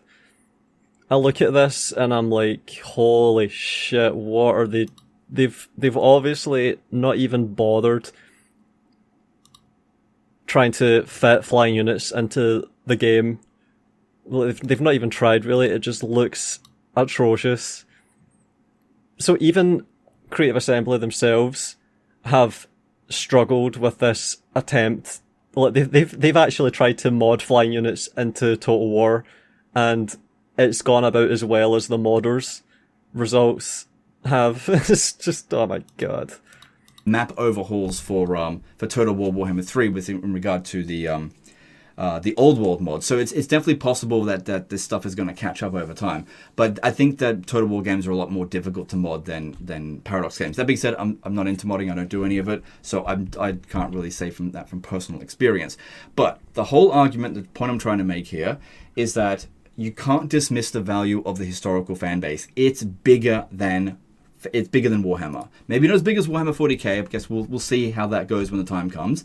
But if there's these arguments of like, oh, just dismiss everyone that likes history because fantasy is where it's at, that's just such a stupid statement. It's not that there isn't a huge historical fan base. It's just that they're super disenfranchised. They're not interested, disillusioned with the games that are coming out, and it's important to get them back and talk about what they want, so that Creative Assembly can actually make it, so that they can have. They just don't want to. They're not interested, and I've said it before. How the hell do you make $10, $25? How long before it's $50 for a DLC? How long? I'm not sure yet, already is, but yeah. How long? How do they make $10, $25 DLCs for a Medieval 3 or an Empire 2? They can't. No one's going to buy that shit. People want a base game that's good, and anything after that is a bonus. We're not here to collect things. We want good games. We're not collectors. We don't give a shit. We don't want 10 different reskins of the same unit that all do the same thing, as the YouTuber admitted, conceded, volunteered, divulged. We don't care about that. We're happy with just one unit that does that job and doing that job in different ways, better and better. That's enough for a lot of us. It means nothing to me if the model looks different and makes a different noise when it farts. That does nothing for me. Who cares? Who gives a shit? Not me. A historical Total War game with wide appeal, and the way that we're going to do that is by having these conversations and not dismissing each other's point of view. The market is out there. People are willing to spend the money. I am certain that if Creative Assembly made a Medieval 3 that was in the same spirit as Medieval 2, not saying it's like has to be exactly the same sort of spirit of it, where the battles feel. And this is another one of those fallacious Redditoid arguments. They'll be say, they're just unhappy because they're not making another Shogun 2. They're not just re-releasing Shogun 2.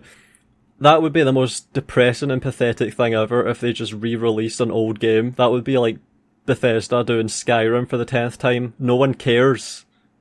Who cares? We want a game that's more ambitious than Skyrim. That's what Starfield was supposed to be. That's what Elder Scrolls 6 and Fallout 10 is supposed to be. Like, that's...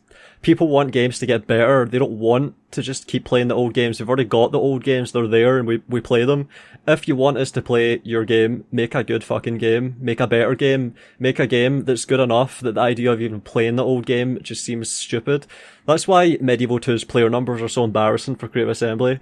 Because it shows that there are people willing to just sit and play the old games and ignore the new ones. That should be embarrassing. We have the forward march of technology. The potential is becoming limitless. We should be getting better and better games as the potentials increase, as the restrictions on RAM and CPU are just obliterated. We shouldn't be stuck playing inferior games when developers had all of these limitations that were absolutely crippling 20 years ago. It's so embarrassing. Games that are 20 years old, made on AMD Athlons in the development studio for being played on Intel Core 2 Duos and all this stuff. Those games are better than games that are made on fucking NASA PCs that are to be played on AMD Ryzen 7 7800 3Ds. Like, my god, we should be able to do so much. Men of War Assault Squad 2 is a 2014 game. I think it's a 32-bit game, and it has way more potential than the Total War engine. It's just ridiculous. Come on. Good, and the campaign aspect feels good, and the characters you really feel for them, that you would bring a lot of these old Total War players straight back in, and then they would become the new Total War fans again. And I think one of the things that will help that happening is, again, don't dismiss other people's point of views, but what they desire. Stop using the arguments of purity, because it's a stupid argument. And, respect each other's opinions. If you like a game for whatever reason, don't let anyone tell you that you like something that you shouldn't, or dislike. Yeah, anyway. Because that's something that Pixelated Apollo does a little bit in here as well. Actually does it a fair bit. Basically say that the Warhammer games are bad. The Warhammer games, you may not like them, but they're not objectively bad. They're objectively good because a lot of people play them. And who are you to say that some people, shouldn't like something, especially subjective taste? And I also agree that too much of Warhammer's mechanics... Yeah, whether you like something or not, I think that's kind of irrelevant. Like, I don't care if people like things. Like, I like what I like and I have reasons for it and I think about them.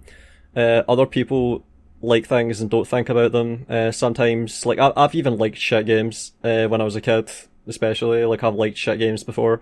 Who cares? If a game is actually good and dignified, there's an argument to be had. If Total War is basically the Madden of strategy and the games are like McDonald's burger patties, low grade, off-cut, pink slime, mulched, spent dairy cows, then that doesn't... then if someone says they like that over a gourmet patty that is plant-based, spiced, seasoned, perfectly cooked, all this stuff, it's just... It is weird. It's obviously weird. You can obviously make these statements and no one will bat an eye, but whenever you tell a fanboy their game is shit, they're meant to spurg out and say they like it, and you're meant to have nothing to say in response. It's a bit weird. Have been seeped into historical Total War games. That is absolutely true. There's way too much. I mean, if you have a look at Pharaoh and Troy, both of those games are built off the Warhammer engine, and that game just doesn't handle historical type content very well. Like, it doesn't handle infantry type combat very well at all. So it was kind of...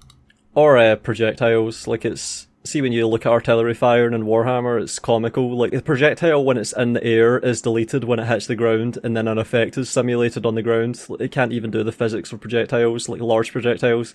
I'm not even talking about arrows, which are also, and bullets, which are just an absolute shit show.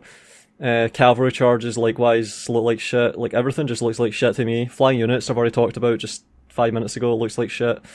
I just have bad things to say, pretty much. It looks like shit. Doomed for those battles to just not be very good. Anyway, I think I've covered everything that I want to cover here. There's more in here that he went on about, but I didn't want to cover every little bit. I do hope that some people decide to make reactions on this and that we discuss about it. I don't hope that everyone agrees with everything that I have to say, but what I hope is that you will talk about it and we can get to the bottom of what is going on with Total War, what do you want out of it, and hopefully Creative Assembly can sift through the shit and figure out what is going to make the best Medieval 3 they possibly can, because that is what's going to benefit everyone. And again, stop invalidating everyone else's opinions. That's the most important thing. Intermingle with each other, respect each other's opinions, and we'll see you next time. Later, guys. Bye. Alright, so that's Legend of Total War's reply. I spent a lot of time on that. But there is another one. And this one's titled Total War Hasn't Fallen Yet, but it still could. And a lot of this is fluff, and I've already spent a long time on this, so I'm gonna skip to some highlights. Campaign and on the battle side. All of this I've discussed in much more detail than I have before this video. So if you want to understand what I mean by that, go into my previous content that I've released, and you can go and watch other videos that Legend has released and people like Volound have released, even though I don't really agree with the way he treats his viewers and the community. Yeah, there are a lot. Yeah, so that was like a little catty bitch there that happened, and he went from agreeing with me and thinking that my videos are important to coming out with stuff like this. And that only happened because a few years ago he tried to do this really weaselly balance fallacy thing where he portrayed himself as the enlightened centrist between the fanboys and negative YouTubers, in quotes, negative YouTubers. And I commented on his video and asked him to list these negative YouTubers because I spotted the little weaselly enlightened centrist maneuver he was trying to do. It's like political maneuvering and jostling. Like, it's really just pathetic shit. And he the way he handled it was just really evasive and a bit spineless. Like, instead of even replying to my comment, he just hearted it, and then he went into my DMs on Discord. Like, he sought me out on Discord, and he tried to explain what he was saying, and he didn't even admit what he had done whatsoever. Terminator, publish the DMs, please. Alright, publish them. Show the context for these little bitchy snipes that you're just doing every now and then, please. Just publish our private conversation. Because it's quite obvious, like, anyone can see it. He's obviously abandoned that enlightened centrist aspect of and trying to encourage creative assembly. I even gave examples of other YouTubers that did the same bullshit and explained how it was so tedious and how it just ages like dog shit every single time.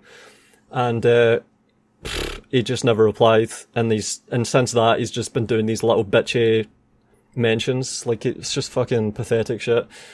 So yeah, it's like he's butthurt because, like, I was right about everything, and I spotted his little disingenuous, enlightened, centrist, jostling positioning thing. I don't know why people watch these fucking people. Like, they appear out of nowhere, and they just start up channels. They're not even good at the games. They don't even upload gameplay. They just do these little talking head pieces that are just clickbaity fucking drivel. And they piggyback on, oh man, our lord is Total War killer, as Pixelated Apollo noticed. I'm so sick of it. It's just, why do people...